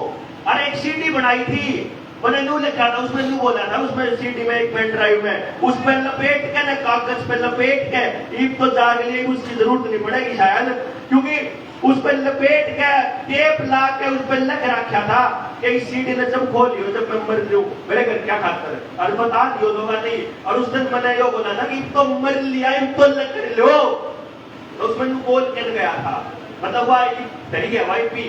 लेकिन इस तब पहले यो चंडीगढ़ आड़ा हो गया, फिर सारे देश में लाग ली, तो मुंबई में महाराष्ट्र में सब जगह मेरा लाग गया, क्योंकि वो खेल के है। जो खेल सिर्फ और सिर्फ इस टीके का होता ना तो कोई रोड़ा नहीं था, जो खेल सिर्फ अगर इस वेल सिनारे सर्टिफिकेट का होता तो कोई रोड़ा नहीं था, जो खेल सिर्फ मुंह ढकन का होता तो भी कोई रोड़ा नहीं था। यो खेल यहां से शुरू होता है, शुरू मेरा खेल के है। इसके बाद में जब आपके साथ में एक चिप लग जाएगी, आपकी जिंदगी की हर मूवमेंट, आप कितना कदम चलते हो, क्या बोलते हो, किसके साथ बात करते हो, आपके खाते में क्या क्या है, आपके परिवार में क्या क्या है, आपके खेत में क्या क्या है, आपके गांव में क्या क्या है, आपके दिमाग में क्या क्या है, सब कुछ दर्ज होकर कंप्यूटर में जाएगा। जैसे आज के टाइम पे आपके हाथ में बंदी हुई घड़ी, स्मार्ट वॉच के बारे में किस किसने सुना है? स्मार्ट वॉच, इसका मतलब लोग कुछ जानते हैं। स्मार्ट वॉच एक ऐसी घड़ी होती है जो हाथ में बांध के चलते हैं कुछ बच्चे नौजवान, वो बच्चे वो घड़ी क्या करती है कि आप जितना भी पैदल चलते हो वह काउंट करती चलती है, आपकी हार्ट बीट कितनी है, ऑक्सीजन लेवल कितना है, आपका नब्ज कितनी है, सब कुछ बताती है वो घड़ी। क्या आपको मालूम है कि उस घड़ी से वो सारी जानकारियां मोबाइल में भी आ जाती हैं? पता है किसी को? किसको पता है? आ जाती हैं। अगर वो मोबाइल में आ जाती है तो इंटरनेट पे भी चली जा सकती हैं। तो फिर भाई तुलसी पैड़ी ऊपर जावे है, वही तड़ाई वही तो आवे है, समझो। तुम सारा अर्थ दिल्ली जावे है, दिल्ली तक उल्टा भी तो वही आवे है। तो अगर जानकारियां एक घड़ी आपके बॉडी पे बंधी हुई अमेरिका भेज सके है तो अमेरिका तैयार भी तो ले सके है। शरीर के अंदर की जानकारी अगर बाहर जा सके है तो बाहर से जानकारी अंदर भी तो आ सके है। आपके मोबाइल में जो गूगल आ रहा है मैप, जो मैप आपने बता नहीं रहे आप कित खड़े हो, और जब आप जो सोचने लग जाओ मैंने जूते चाहिए हैं, उसे जना जूते की मसूरी आने लग जावे है। और आप देखो आपका बच्चा स्कूल में स्कूल की क्लास लाने खातर ऑनलाइन पढ़ाई में के बटन लग रहा है, उसके पास के वीडियो आवे है, आपने तो पता भी नहीं है, लेकिन उनने भेजा है कि कौन सी क्लास का बच्चा है जो बटन लग रहा है। अब आप ये समझो, आपके शरीर की सारी जानकारी हो गई, आपके खेत क्या और आपके गांव की सारी जानकारी हो गई। अब सिर्फ एक चीज और रहेगी आपको कंट्रोल करने के लिए कि भाई इंटरनेट कनेक्शन इतना स्ट्रॉन्ग कैसे बनाया जाए। लोड पड़ जावा है इतनी सारी जनसंख्या का, तो इन लोगों ने खेल खेला स्मार्ट सिटी का, और एक डायलॉग बोला गया, गांव को भी शहरों की तर्ज पर विकसित करेंगे। याद है? गांव को शहरों की तरफ पर सीसीटीवी कैमरास, ये लाइटें लगानी शुरुआत करी है सोलर की, आने वाले टाइम में इन्हीं के ऊपर 5G के टावर लगेंगे। टिटोली गांव का एग्जांपल जो बताने लग रहे थे सुशील भाई, वहां पे मरने वालों की संख्या ज्यादा उस एरिया में थी जहां पे टावर लगा हुआ था। उन्होंने टावर की रेंज बढ़ाई 5G की और लोग मरने स्टार्ट हो गए थे। जिस दिन डीसी को बुला के वो टावर बंद किया, टाइफाइड के टेस्ट कराए, टाइफाइड के इलाज कराने शुरू हुए, एक सिंगल मौत भी नहीं हुई उस गांव में उसके बाद। और ये अखबारों में और सारे न्यूज मीडिया चैनल्स के अंदर ये रिपोर्टिंग हुई थी बकायदा। अब सोच लो कि ये 5G का खेल के है। भारत के अंदर 2010 से लेके आज तक एक भी ऐसी रिसर्च नहीं हुई, एक भी ऐसी स्टडी नहीं हुई जो ये बताती हो कि भाई रेडिएशन के क्या क्या खतरे होते हैं। 2010 के बाद 2022 आ गया, 12 साल में 2G से 3G आ लिया, 4G आ लिया, और 5G का नाम क्या है? 5G मेरा क्या है? Military technology. मैं यहाँ खड़ा हूं, मैसेज जैसे मान लो ये इनको मारना है ना, तो यहाँ बैठे बैठे रोबोटिक टाइप की चीजें जो आपके शरीर में जो डालने लाग रहे हैं ना, इसके बाद इनको यहीं बैठे बैठे मारा जा सकता है। इतना बड़ा कंट्रोल सिस्टम है। आप कर्जे में हो, आपकी जमीनें हथियार जा चुकी हैं, बच्चे इतने लायक नहीं है कि वो पढ़ सके कि रोबोटिक क्या है, आर्टिफिशियल इंटेलिजेंस क्या है, कंप्यूटर क्या काम करता है और आपका शरीर इंटरनेट के साथ कैसे कनेक्टेड है। उसके बाद क्या आप सोच पाओगे? उसके बाद क्या आप बोल पाओगे? ना आपको बोलने दिया जाएगा, ना आपको सोचने दिया जाएगा। और जिसके शरीर में ये जा चुका है मटीरियल, वो आने वाले टाइम के अंदर ये रुकने वाले नहीं है। 2, 3, 4, 5, 6, 7, 8 का तो भारत सरकार ने अपने रजिस्ट्रेशन पोर्टल पे अनाउंस किया हुआ है कि 8 तो जावांगे। और अभी अभी बिल गेट्स का बयान आया था कि वह कत्त काली बीमारी दोबारा आ सके है, स्मॉल पॉक्स, वो बताऊंगा फिर सरकार लेकर आओगी।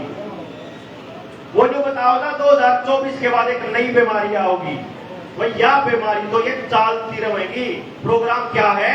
वर्ल्ड इकोनॉमिक फोरम का सस्टेनेबल डेवलपमेंट प्रोग्राम है, जिसके अंदर ये कह रहे हैं कार्बन उत्सर्जन नहीं होगा, यानी आपको चूल्हे जलाने के ऊपर भी पाबंदी होगी। आपको जैसे पराली का कानून आया था ना, लकड़ी जलाने के ऊपर भी पाबंदी होगी, गोश्ते जलाने पे भी, पराली जलाने पे भी, सब क्या है।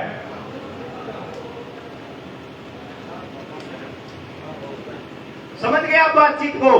ये पराली का कानून तो शुरुआत थी, पानी का कानून, बिजली का कानून, एनवायरमेंट का कानून, लोहे का जो कानून आया था। योद्धा लोग अपना बचाव कैसे करते हैं? हथियार बना के। हथियारों के लिए क्या चाहिए? लोहा। लोहे के लिए क्या चीज है? पुराने ट्रैक्टर, पुराने इंजन, पुरानी चीज, लोहा घर में नहीं होना चाहिए, पूरा इंतजाम कर रखा है। यानी कि चारों तरफ से मारने का इंतजाम कर रखा है। क्या आप अपनी औलादों के साथ ऐसा होने दोगे? हाँ जी, होने दोगे? तो आपको अगर ये लगता है ना कि ये सिर्फ और सिर्फ इस चीज की आदत है, ये आपकी प्रोग्रामिंग चल रही है कि क्या आप इनकी गुलामी स्वीकार करने के लिए तैयार हो? क्या इनका विरोध होना जरूरी है? हम लोगों को ये मुंह ढकने के ऊपर पाबंदी मंजूर है? मंजूर है क्या? क्या गांव में हमारी मर्जी के बिना कोई आदमी हमारे शरीर में कोई केमिकल डाल सकता है? क्या स्कूलों को ये मंजूरी है कि वो हमारे बच्चों को हमारे से पूछे बिना कुछ ऐसा करते? तो एक काम की मैं गुजारिश करता हूं आपसे, अब एक मीटिंग और रखांगे बट्टी जो सारे गांव के आसपास के दशा की, जो इन्हें बेरा ला के कितने लोग इसके विरोध में है, कितने इसके पक्ष में है। गांव के 5, 7, 10 बालक अपने गांव में कॉपी रजिस्टर पेन लेके लकड़ लो, लकड़ के घर घर जाओ, घर घर जाके उन्हें पूछ गाओ कि ताऊ ताई चाचा चाची भाई भाभी कोई भी हो न को तुमने कद ली थी या सुई, और सुई लेने के बाद बुखार होया हो, खांसी हुई हो, जुकाम होया हो, नजला होया हो, सिर में दर्द होया हो, आंख की रोशनी कम हुई हो, खुजली हुई हो, ताफड़ होए हो, शरीर टूटता हो, हार्ट अटैक होया हो, ब्रेन हैमरेज होया हो, छल्ले डले हो या कुछ भी होया हो, जब उससे पहले अगर आप ठीक थे, क्या अगर उससे पहले आप ठीक थे और उसके बाद आपको कुछ भी हुआ है, तो इसका मतलब साइड इफेक्ट हुआ है। उन लोगों की लिस्ट तैयार करो पूरे गांव में से, जितने भी लोग होंगे उन सब की शिकायत दर्ज करेंगे। जो पेटेंट जिसके नाम पे है बिल गेट्स, उसके खिलाफ मुकदमा दर्ज करेंगे। उसके खिलाफ हत्या का मुकदमा पहले दर्ज हो चुका है मुंबई में, Kiran Yadav versus Bill Gates के नाम। और जितने अधिकारी, जो आशा वर्कर, जो मास्टर, जो टीचर, जो डीसी और जो स्वास्थ्य मंत्री हमारे को ये देने के लिए मजबूर कर रहा है और ये कह रहा है कि ये सेफ है, हम ये कागज दिखाएंगे हर गांव से कि यो देख कितना सेफ है। और एक एक आदमी का मुकदमा 1,000 करोड़ का करांगे, 1,000 करोड़ का। और आने तो चलांगे,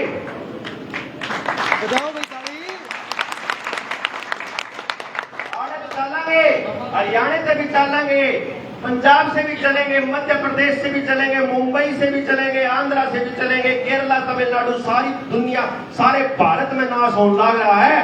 हर गली से, हर घर से लोग निकलेंगे और निकल करके हिसाब लेकर के आएंगे कि इन 2 सालों में डिजास्टर मैनेजमेंट एक्ट की आड़ में जितने संस्थान बिके हैं, जितने संस्थान बर्बाद हुए हैं उन सारे संस्थानों को वापस सरकारी किया जाएगा। एक भी संस्थान को बिकने नहीं देंगे हम। हमारे बच्चों के लिए रोजगार कहां से आएंगे अगर बर्बाद कर देंगे? हम अंबानी अडानी की गुलामी करते रहेंगे क्या? इसके साथ साथ जितने भी आज तक पिछले 7 साल में उद्योगपतियों के कर्जे माफ हुए हैं, अगर उतना ही कर्जा हमारा माफ हो जाए तो बात झूठ नहीं बोलता, एक किसान के खाते में सच्ची में 15-15 लाख रुपया आ जाओगा, सच्ची में आ जाओगा। तो कितना कर्जा उनका माफ करा है, हमारे किसान का, हमारे मजदूर का, जिसकी दुकान बर्बाद हुई, जिसकी दुकानदारी बर्बाद हुई, सबके कर्जे उतने बराबर में माफ करवा के उल्टे आवांगे, न्यू खोल उल्टे आने वाले। क्योंकि ये डिजास्टर मैनेजमेंट एक्ट इनको ज्यादा ताकत दे रहा है। इसकी ही बदौलत ये बकवास कर पाते हैं, इसी की बदौलत ये लोग अपने ऊपर जबरदस्ती कर पाते हैं। तो हमारा पहला डिमांड ये होना चाहिए कि ये डिजास्टर मैनेजमेंट एक्ट मानने से हम मना करते हैं, तुम्हारा ये ड्रामा मानने से हम मना करते हैं, तुम्हारी सरकार हम मानने से मना करते हैं। हम मालिक हैं तो हम बताएंगे तुम क्या करोगे, तुम नहीं बताओगे तुम क्या करना चाहते हो। तुम्हारे हिसाब से इस देश का नागरिक नहीं जिएगा, हमारे हिसाब से इस देश की सरकार काम करेगी, आपके हिसाब से इस देश की सरकार काम करेगी। तो जब हम गांव से चलेंगे तो एक हम लोग डब्बे लेके चलेंगे कि अपनी अपनी शिकायतें जमा कराओ, अपने अपने जमा कराओ, और दिल्ली से उल्टे जब आएंगे तब तक एक एक शिकायत का हिसाब नहीं हो जाता, न्यू मान के चलिए। या क्रांति को छोटी क्रांति नहीं आने वाले टाइम में, या कति जान की बाजी है, हमारी औलाद आने वाले टाइम के अंदर ट्रांसह्यूमन बनने वाली है। जिन जिन आदमियों के यो लग गया है और वो केमिकल उसके अंदर जा चुका है, आने वाले 2 सालों में, 3 सालों में, 4 सालों में, 5 सालों में क्या क्या उनके साथ होने वाला है, इस बात का अंदाजा आप सिर्फ अखबारों की उन हेडिंग से समझ लो कि जाड़े आ गए हैं, हार्ट अटैक ज्यादा होंगे, एक नया वायरस आया है, बच्चे जानवरों जैसे पैदा होंगे, एक नया वायरस आया है कि लोग नपुंसक हो जाएंगे, एक नया वायरस आया है कि कैंसर ज्यादा होएगा, एक नया वायरस आया है कि यो होगा वो होगा। कोई वायरस नहीं, कोई वेरिएंट नहीं, कोई कुछ बकवास नहीं, केवल और केवल ये उनको होने वाला है जिन्होंने पहले ले रखी है, ये ध्यान रखियो। तो जिसने जितनी ले ली, सुशील वाली बात है, घबराने की जरूरत नहीं है, जिसका होना था हो लिया होगा, नहीं होना होगा तो आपके बस की बात नहीं है, इसमें शरीर में काट का कुछ नहीं कर सकते। खान पान ठीक करना है, विचार ठीक करने हैं, आने वाले टाइम की लड़ाई के लिए तैयार रहना है। और मैं एक बात ये बता दूं, 2030 तक का इनका एजेंडा है, मेरा अगर मैं जिंदा रहता हूं तो मेरा एजेंडा 2050 तक है कि गांव के एक एक बालक ने डूबे होना चाहिए कि सरकारों से काम कैसे खाया जाता है। 2050 तक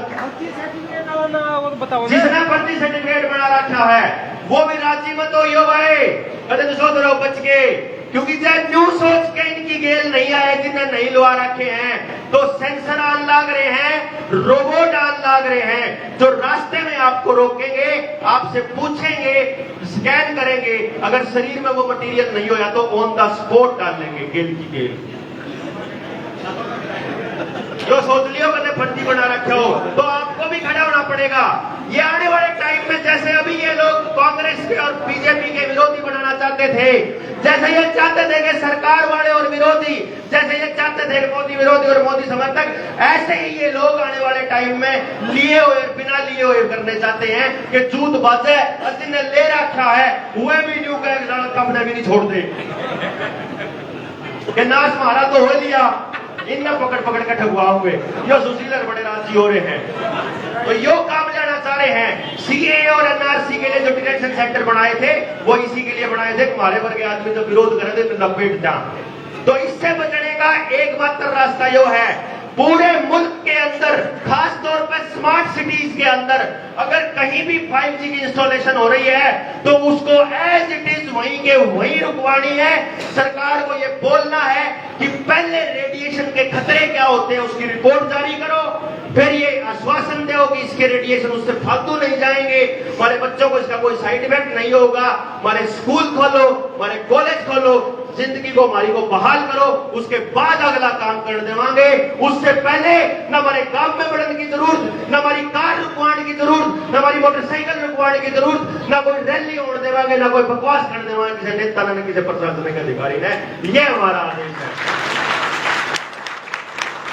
कल ने डीसी अगर आपको जाने से रोक देता है तो डीसी को वहां खड़ा होकर सबका गांव खड़ा होकर जो बताओगा कि इस डीसी साहब तेरी तनख्वाह जो है ना वो हमारे पैसे से आती है, यू आर पब्लिक सर्वेंट, नौकर है तुम्हारा, अरे बकवास करता हो, मालिक बनने की कोशिश कर रहा हो। और जुड़सा जो है ना या सेक्रेटरिएट की बिल्डिंग हमारे टैक्स के पैसे से बन रही है, तेरी औकात नहीं हमको रोकने की। थोड़े दिन में पुलिस बल बिठा लेंगे, पुलिस वाले फौज वाले हमारे भाई बहन है, बैठ जाओगे। जुगर कजाकिस्तान की सेना ने समर्पण कर दिया, आने वाले टाइम में ये सेना को उतारने वाले हैं हमारे खिलाफ, और वो सेना में हमारे ही बच्चे हैं। अब आप खड़े होंगे भाई और गट्ठे ला के लड़ांगे। अगर 5G को नहीं रोक पाए तो चाइना वाला महामानव चल चुका है वहां से। चाइना वाला महामानव 3 दिन पहले की खबर है, चाइना में आदमी से 20-30 गुना मजबूत रोबोट बना दिया है, यानी 20 आदमी ने कल्ला संभाल सका है। इब तो पुलिस वाला ने भाईचारा कह के संभाल लिया। हाँ, जब 5G आ गया, आर्टिफिशियल इंटेलिजेंस आ गई और रोबोटिक आ गई, दुनिया की कोई ताकत आपके बच्चों को रोकने मरने से नहीं बचा सकती, कोई भी ताकत। डीएनए खत्म होने वाला है इंसानियत का, इंसानियत खतरे में है। इसी डर के मारे घूम रहा था, ईब मैंने इतना भरोसा हो गया कि ईब मेरी सरदारी, मेरे गांव राव के भरोसे सारी चीज है, नहीं बाबा मिलकर नहीं से लड़ाई में लड़ लांगे। मैं बहुत खुश हूं कि आप लोग जागे हैं, मैंने बहुत आनंद है। जैसे आपकी फसलों के बीज खत्म कर दिए और आपके बीज बांस बना दिए, जैसे आपके जोटे डांगर ये भी बांस बना दिए होंगे, टिक्के तो हुए हैं। आने वाले टाइम में औलाद भी टिक्कियां तो होंगी। ये बताएंगे कि किसके बच्चे पैदा होंगे, आप डिसाइड नहीं कर पाओगे। सोच लेना, अगर आज खड़े नहीं हुए तो आने वाले टाइम में इंसानियत के खात्मे की जिम्मेदारी हमारी पीढ़ी की होगी। तो मैंने डिसाइड कर लिया है, मैंने निर्णय ले लिया है कि मैं अपने बच्चे की पीढ़ी बचाने के लिए अपनी बेटी देने के लिए तैयार हूं। और एक पीढ़ी पूरी खपानी पड़ेगी, जैसे भगत सिंह ने खपाई थी। वो आप पीढ़ी चाहे आप खपा लो चाहे हमारी औलाद खपा लो, एक पीढ़ी तो खपेगी भाई, कत्ती खपेगी। ना किसी ने मारने चाला, ना किसी का कुछ खोसन चाला, ना किसी का कुछ छीनेंगे। अपना हक है, मांगांगे, नहीं मिलेगा तो मरांगे, बलि देवेंगे। बलि लेने की इनके पुराने इतिहास है। 2002 में 2000 से ज्यादा श्रद्धालुओं को जिंदा जलाने की भी है, और 2014 से लेके आज तक बलि लेने का इतिहास है। लाइन में खड़े खड़े लोग मरे हैं, आगे भी नुए मरेंगे। तो इन्हें बचाना हो तो एक ही रास्ता है, एक सुर में, एक इकट्ठे, एक साथ में बोलेंगे कि सरकार मालिक नहीं होती है, मालिक जनता होती है।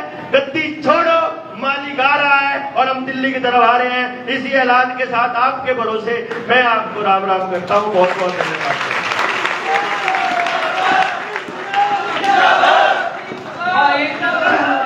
और भी हम लोग पे दो लाइव तस्वीरें बयाना खेड़ा से देख सकते हैं, काफी संख्या में हजारों की बयाना खेड़ा का आप 15 से 18 साल का टीके लागने थे भाई। इधर है पहला दिन था, आपे 5-7 भाई भी गए उधर, आपे वो डॉक्टर का दवाया। एक बहुत जरूरी चीज रहेगी, एक बहुत जरूरी चीज रहेगी बतानी। जिस चीज के ऊपर मेरा चालान कटा था, मैंने जेल हुई थी, वो बात आपने मेरा होनी चाहिए। एक तो कोई भी दुनिया का आदमी आपको मजबूर नहीं कर सकता ये सुन लेने से। दूसरा, इन्होंने कहा था कि आपने अपना मुंह नहीं ढका हुआ, इसलिए आपके खिलाफ FIR हो रही है। मेरे ऊपर 3 धाराएं लगाई गई थी। वीडियो सारी दुनिया ने देखी है, वीडियो सबने देखी है कि कैसे कैसे क्या क्या हुआ था। मैंने किसी के साथ कोई बदतमीजी नहीं करी, मैंने कोई हाथ नहीं उठाया, मैं हाथ जोड़े नहीं खड़ा रहा। आपको मैं बता दूं कि जो अखबारों में धाराओं की बात आती है, 3 धाराएं लगेगी। 2 लगनी थी, 186 और 188, दोनों में से एक भी मुंह ढकने ना ढकने की नहीं है। और जो 353 है वो भी मुंह ढकने की नहीं है। इसका मतलब क्या हुआ कि जो 186 और 188 और 353 धाराएं हैं, ये केवल और केवल आप लोगों को डराने के लिए है कि मुकदमे हो जाओगे। वो एसडीएम जिसने अपने खिलाफ कार्रवाई करने के लिए अपने किसी कर्मचारी को आगे करके वो कर दिया था, यकीन मानिए गोडा गोडा आके माफी मांग के जाओगा कि भाई तेरे फूफा ने कोई कसूर कौन कर रखा है, अपन अपना हक मांग रखा है। कानून के अंदर मास्क ना लगाने का कोई जुर्म नहीं है, आईपीसी में कोई धारा नहीं है। दुनिया का कोई इंसान आपको मास्क लगाने के लिए मजबूर नहीं कर सकता, यह बात आपने पता होनी चाहिए।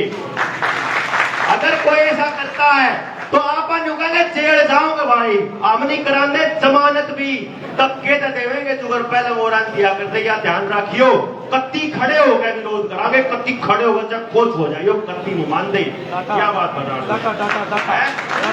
मोबाइल का डाटा, हाँ मोबाइल का डाटा भी सुरक्षित नहीं है, आप कहीं भी ध्यान रखियो भाई।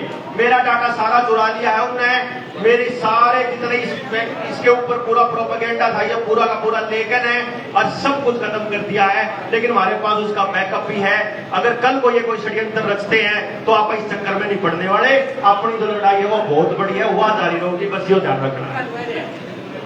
भाई साहब आधे घंटा का हो रहा है, अपना पेट जो दे उठो ना का प्रेम कड़ा है, आधा घंटा बेचेगा का। लाइव तस्वीर देख सकते हैं कि किस तरीके से जो है हजारों की संख्या में जो गांववासी है वो यहाँ पहुंचे हैं और संबोधन कर रहे हैं।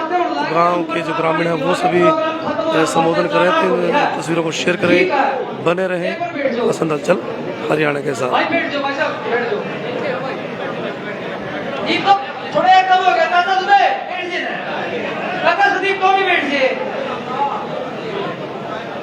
अपना गांव में 15 से 18 साल लगा टिक के आए थे, मेरा तीन का रंग लाड़ा उधर तो मैं दबाए दिए थे, अब उधर पाछा में आए भी कोई नहीं।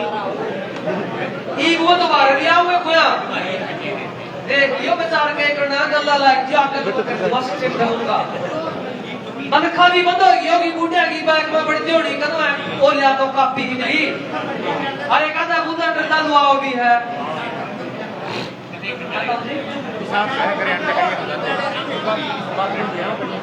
ठीक है पेशाब करके आओ करे। अरे एक बूढ़ा लगवा भी है, एक दिन ऐसा आवा सारे तनखा लेट इकट्ठे चला करो बैंक का ना दियो फिर पट जाएगा मेरा। ठीक है एक दिन काम के इकट्ठे हो गए सारे बूढ़े बैंक पर चला गए और ना लाते मास करो ना दियो तनखा फिर अपने मेरा पट जाएगा सरकार ने। एक एक ना जाइयो टीम अपने बीच में खटकल टोल प्रधान खेड़ा खाप कर प्रधान सतबीर पहलवान जी 5, 7, 10 मिनट जितना भी समय लेवा, माननीय सामान्य आदमी है। अब इनके विचार सुनेंगे, सभी बैठ जाए सभी साथी। आओ जी। लाइव तस्वीरें गांव ब्यानाखेड़ा से सतबीर पहलवान। बुजुर्गों साथियों माता और बहनों सबको राम राम। भाई हम तो ट्राई करे दिए के बोला रे एक तो ब्रिंगटन बता दे के होके इधर ब्रिंगटन के एक तो बता मैं से कहे वो खाकर तो है तो आप बता के दूसरा वो पढ़ी लिखी बहू आएगी और मेरा बड़कान पढ़ता वह बोली ड्रिंकिंग वाटर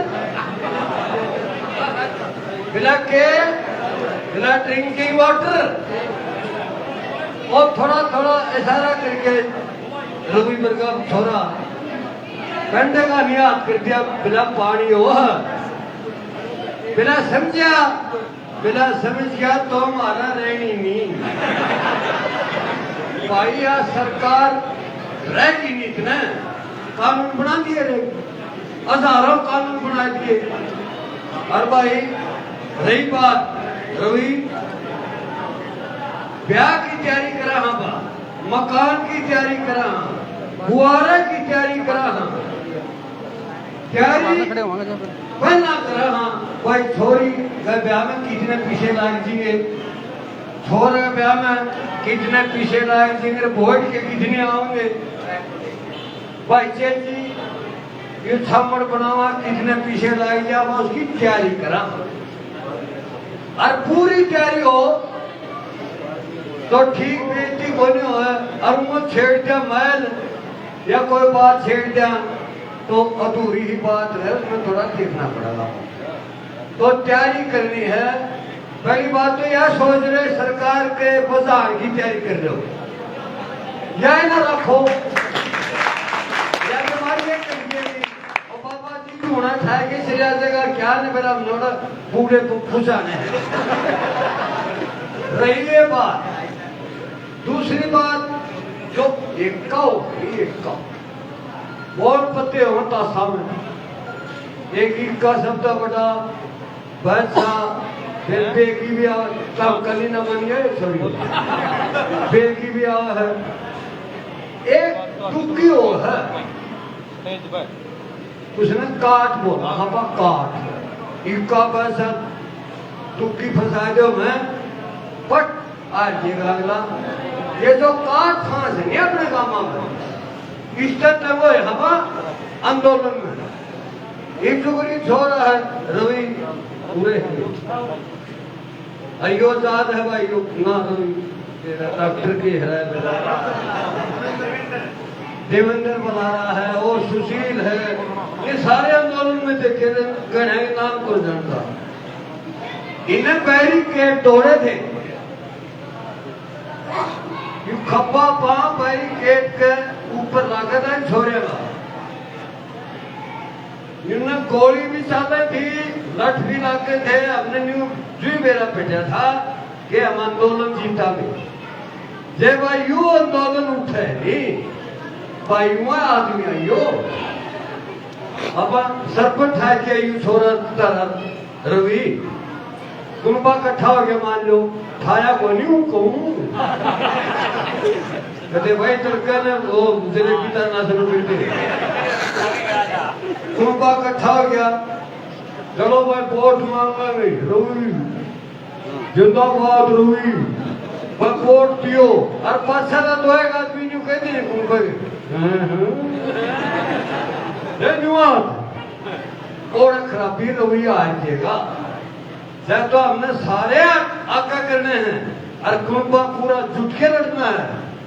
अब भाई देश का कुंबा है सरकार कुछ नहीं लगती मारी आज जो न्यू कहनी नो वो तो रही बसार भाई पैसे काली ना मानी इस बात की क्यों आंदोलन में हम भैया ने तंग करे थे आप सारे एकजुट एक नीति एक नीति कोई भी ताकत हो यू ज्ञाना खेड़ा काम है ये दो थोड़े छेड़ुए लेके चल पड़े नहीं चारों गाँव में आओ भाई मन खातर आ रहे हैं ना सारे ऊपर चढ़ेंगे ये तो मन खातर फिर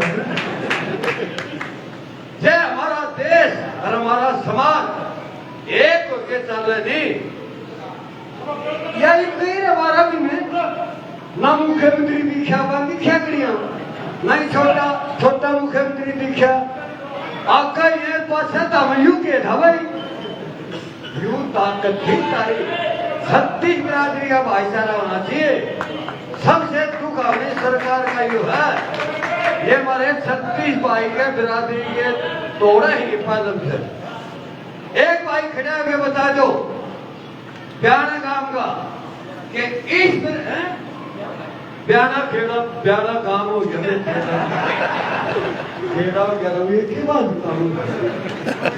एक भाई बता दो कुमार लोहार खाती वाल्मीकि समाज 60 ब्राह्मण के एक भाई बिना किया काम चाहिए खड़ा हुए बता दो सारे भाइयों बिना काम का काम चल रहा है ये रूमटे बड़े हो जनाई तो रजावा हाँ बुकी टूट से खाती है तो रजावा हाँ और हमारे जो बाद में भाई है समार भाई असलियत जो जाने नहीं बिना हमारे ब्याह को नहीं होंगे वामना बिना फेरे नहीं होंगे और भी सारे की है बिना काम को चलता हमारा और सरकार ने कहा है हिंदू मुसलमान बैकवर्ड बामन अलग, जाट अलग। एक तो यह चीज गांठ बांध लो, हमारा देश जब मजबूत होगा, जब 36 बिरादरी का भाई एक होगा, तब हम भाई ओ देवेंद्र बुलारे, ये सारे डॉक्टर हैं। मेरी बात का तो बुरा तो नहीं मान रहा, गले गले फद्दू फूल पीड़ होगी। अच्छा ठीक, एक तो मिलमटन बताई दिया हमने, कर रही है ये है मिलमटन। यो मतलब नाश की राई है, भलाई है, भलाई है, नाश की राई, नाश की राई है, मतलब नाश की राई। भी मेरा पता नहीं अपने गांवों में भाई शराब पीने लग गया, तेरा बाबू के नाम है बान का थोड़ा सा, हाँ भी नाश हो गया। नाश की राई थोड़े हम तो इतना ज्ञान को नहीं भाई, नहीं सुया का नुआ तो मैं भी रहा, फिर मैं तो फिर याद मांग देगा नहीं पहुंचा। एक लाग रहा है और इसने बता समझ रहा है कि बोला रिमोट पाऊंगे, मैं तो छोरिया को सालों में मैं सेट दी कहते प्यार है खाना तू खाना पड़ा ज्यादा नाम में भाई कोई करती हो जो माफ करना ठीक को नहीं, माफ तो कर दिया कि दवा दादी आए माफ कर दिए। कोई करती हो तो माफ करना।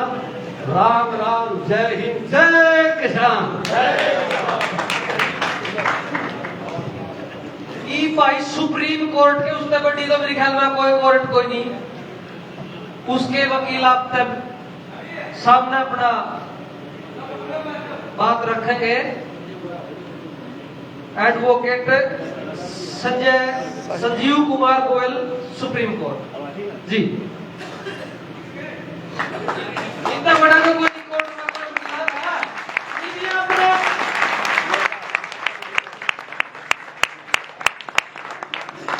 और जो कर वो करना दोबारा बनाओ एक मर्दानी।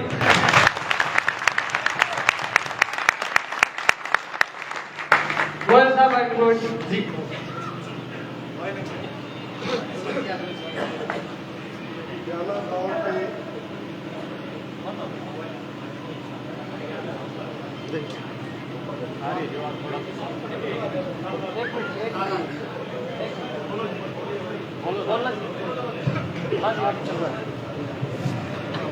ब्याला गांव के सभी बुजुर्ग माताएं, भाई बहन और मंच पे विराजमान सभी साथीगण और गाँव से आए हुए बच्चे भी, सभी को मैं ये बताना चाहूँगा कि भाई नरेंद्र प्रभारा जी ने इस कोरोना के नाम पर जो खौफ फैलाया जा रहा है देश की सरकार के द्वारा, और सभी के ऊपर एक घोषित इमरजेंसी आज बना करके और डिजास्टर मैनेजमेंट एक्ट का सहारा लेकर के जो हमारे अधिकारों का हनन किया जा रहा है, ये बहुत ही गलत है और बहुत ही निंदनीय है। इसकी जितनी भर्त्सना हम करें उतना ही कम है। देश में आज ऐसा कोई डिजास्टर नहीं है जिसके लिए ये डिजास्टर मैनेजमेंट एक्ट लगा करके और सभी के अधिकार, मौलिक अधिकारों का हनन किया गया है। तो ये जब चाहते हैं तो इनकी रैलियां होती हैं, ये अधिकारी बड़े से बड़ा छोटा कोई बिना मास्क के घूमते हैं और कोई चीज ये नहीं करते, ना ही अपना खुद का विवरण सार्वजनिक कर रहे हैं, ना ही सारे आज सीएम ने, पीएम ने या इनके मंत्रियों ने, एमएलए ने, इन्होंने किसी को भी नहीं बताया कि हमारी मेडिकल हिस्ट्री ये है, ये पब्लिश करें सबके सामने, ये बताए कि किसने इंजेक्शन लगवाया किसने नहीं लगवाया। सभी के जबरदस्ती इनडायरेक्ट वे में प्रेशर बढ़ा के इंजेक्शन लगवाने की कार्रवाई कर रहे हैं। हमारा शरीर हमारा अपना है, संविधान ने हमें इजाजत दी है कि हम अपने शरीर की रक्षा किस प्रणाली से करना चाहते हैं। हजारों साल पुरानी आयुर्वेद के मुताबिक करना चाहते हैं, या हम यूनानी पद्धति को अपनाना चाहते हैं, या हम नेचुरोपैथी को करना चाहते हैं, होम्योपैथी को करना चाहते हैं, या हम इंग्लिश दवाई जिसका इतिहास ही 500 साल से ज्यादा पुराना नहीं है उसको लेना चाहते हैं। पे 500 साल पुरानी पद्धति की जो इंजेक्शन है उसमें दवाई में क्या क्या इंग्रेडिएंट्स है लिखना बहुत जरूरी होता है। इस वैक्सीन के ऊपर ऐसे इंग्रेडिएंट्स नहीं बताए जाते। इनकी वैक्सीन बनाने वाली कंपनियों की साइट पर लिखा है कि इनमें क्या क्या चीजों का इस्तेमाल हुआ है। इस पे मेरे बाद में आने वाले वक्ता भी कुछ रोशनी डालेंगे इसमें क्या क्या इंग्रेडिएंट्स की हैं। और हमारे को इसके साइड इफेक्ट्स भी नहीं बताए जाते और बिना बताए और हमारे सारे रास्ते बंद करने के लिए ये अधिकारी बड़े बड़े जो ऊपर से चलते हैं, ये कोई मैंडेटरी नहीं है। इन्होंने एफिडेविट दिए हैं, हल्फनामे दिए सरकार ने, माननीय न्यायालय के अंदर भी इन्होंने हल्फनामे दिए हैं कि हम स्वैच्छिक, ये मैंडेटरी नहीं है, मतलब बाध्यकारी नहीं है कि आपको इंजेक्शन दिया जाए या लिया जाए। इनको स्वैच्छिक कहा गया है। स्वैच्छिक कहने का मतलब ये है कि भाई कुछ लोगों पे ये ट्रायल हुए थे जिन्होंने लाखों रुपए लेकर के कंपनी से अपने शरीर को प्रस्तुत किया था कि मेरे शरीर पे भाई इंजेक्शन लगा दो, जैसे कि खरगोश पे या गिनी पिग पे लगाया जाता है। तो इस तरीके से कुछ लोगों पे इन्होंने इंजेक्शन का ट्रायल किया, कुछ पे नहीं हुआ। बाकी जनसंख्या भारत की इन्होंने वैसे ही सौंप दी। हमारा भारत का जो नागरिक है, हमारे भारत के जो लोग हैं, वो मुफ्त में सरकार ने महंगी कंपनियों के जिनके पेटेंट है उन कंपनियों को ट्रायल करने के लिए सौंप दिया। ये बहुत अन्याय है। हमें अपना शरीर के हम मालिक है, हमारे शरीर पे ट्रायल करने की हम इजाजत देने ना दें, ये अधिकार हमारे पास सुरक्षित है। और माननीय न्यायालय के सामने भी केवल डिजास्टर मैनेजमेंट एक्ट लागू करके और उनकी धाराओं को रख दिया गया। इसलिए माननीय न्यायालय भी अभी ये नहीं देख पा रहे हैं, क्योंकि उनके सामने पूरे तथ्य नहीं आए हैं कि क्या डिजास्टर मैनेजमेंट जो घोषित किया गया है ऐसे हालात देश में है या नहीं है। जब तक वो पूरे तथ्य कोर्ट के सामने आएंगे और उन कोर्टों के फैसले होंगे, बहुत देर हो जाएगी। इस मैनेजमेंट एक्ट की आड़ के अंदर हमारे सारे अधिकारों को ये एक साइड में रख करके और हमारे शरीर पे ट्रायल किए जा रहे हैं। इसके बहुत से साइड इफेक्ट है। कई लोगों इसकी मृत्यु भी हो चुकी है, जैसे निर्वाणा में मोहित की हुई, उसके बाद से आप पूछे 24 साल का लड़का इंजेक्शन लगवाया, उसकी क्या हालत हुई। 7 घंटे के अंदर उसकी मृत्यु हो गई। ये दावरी देवी अग्रवाल के अंदर उसको इंजेक्शन लगाया, 2 घंटे भी नहीं हुए थे और उसकी मौत हो गई। ये कुछ तथ्य और भी आएंगे, काफी इकट्ठे हुए हो रहे हैं। तो ये संवैधानिक अधिकारों का हमारा हनन है और गलत ढंग से कानून लागू किया जा रहा है। कोई भी अधिकारी जो बड़े से बड़ा भी है वो कोई कानून भाई सारे साथियों को पहले तो सबसे पहले राम राम। और साथियों आज बहुत बड़ी लड़ाई की शुरुआत हुई बयाना खेड़ा गांव से। और सुन लो भाई, कर सरकार अड़े हो, शुरुआत बयाना खेड़ा तो दो, सरकार ने भी आके छोड़ांगे, पहली बात तो यह है। और जो ये लड़ाई है भाई, हमने कहा था कि जूत बाजा हरियाणा में, चंडीगढ़ में जूत बाजा था, उसके बाद गई थी वहां आते आते रास्ते में भाई अब चंडीगढ़ में तो जूत बाजा और हरियाणा में जूत बाजेगा। तो उसकी शुरुआत हमने कर दी है। गांव में गांव लोग इकट्ठा होने लग गए हैं और लोग जागरूक होने लग रहे हैं। साथियों, जो ये तुम्हारे ऊपर तानाशाही लागू करी जा रही है, जो तानाशाही तुम्हारे ऊपर भाई बसा में को बैठने दिया, बैंका में कौन जाने दिया, स्कूलों में कौन जाने दिया, स्कूल कॉलेज यूनिवर्सिटी सब बंद, अनपढ़ देश बनाना है। अरे भाई मजदूरी करवानी सब है, ऐसा काम करना चाहो है कि भाई तारा पेट भरना ही तुम उसको विकास समझो, पेट भरने को ही विकास समझो। तो साथियों सबको जागना होगा, सबको एकजुट होना होगा। और मैं तो ये कह रहा हूँ भाई, आज ये जो शुरुआत हो या रुकनी नहीं चाहिए, या रुकगी तो आने वाला टाइम पे भाई मैं कहूँ गुलामी स्वीकार करना तैयार हो जियो। अगर भाई पुलिस तो पहुंची है, पुलिस वाले तो हमारी ट्रेनिंग हो रही है यार भाई, 1.5 साल में ट्रेनिंग कर ली भाई लठ खाने की, ठीक है ना। बहुत लाठी चलाई हमने, पूरी कोशिश रखी, पत्थर ला के बैरिकेड ला के पूरी की पूरी तैयारी करी। प्रशासन वाले ने भी आर्मी अभी बुला रखी थी, सारी तो बैरिकेड तोड़े भाई। सरकार दुकान का काम करे, पुलिस आ जाओ जब कोई आ जाओ, बाकी तो इकट्ठे हुए तो पुलिस वाले भी आऊंगे।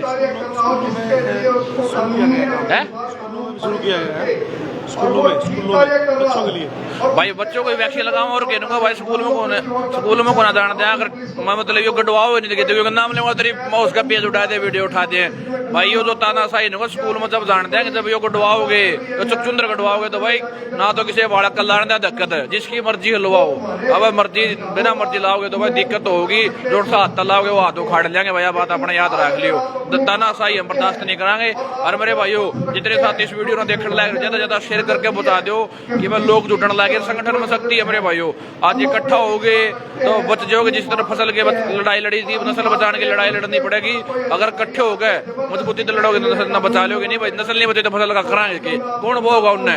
तो सीधी सी बात है, विदेशी नीतियां हैं, पॉपुलेशन कम करने का एक षड्यंत्र, बहुत बड़ा षड्यंत्र है। मुंह बचो तारे कच्चे बंदे जा रहे हैं, तो भाई महामन सांस लेने में दिक्कत है जब आती है। एक बात बताओ भाई, जब बना मर्जी का है, शरीर के अंदर कुछ भी घुसाना कौन सा कानून है, किस कानून में लिखा गया है? बिना जबरदस्ती जो करने जा रहे हैं, तो भैया का गाना तारा शरीर के अंदर चिप लाई जाएगी, उस चिप तो तारा दिमाग कंट्रोल होगा, तारा अंदर के है वो सब चिप के हिसाब से चलेगा। तामे के करना चाहो, तारा खेत में के बुरे है, तामे की और तारे बच्चे कौन स्कूल में पढ़े हैं, ये सिर्फ स्कूल तक चलेगा, तारे चिप तक चलेगा सिस्टम। तो भाई जाके जो और देश ने बचा लो भाई। सारे भैया का बहुत बहुत धन्यवाद, सारे राम राम भाई।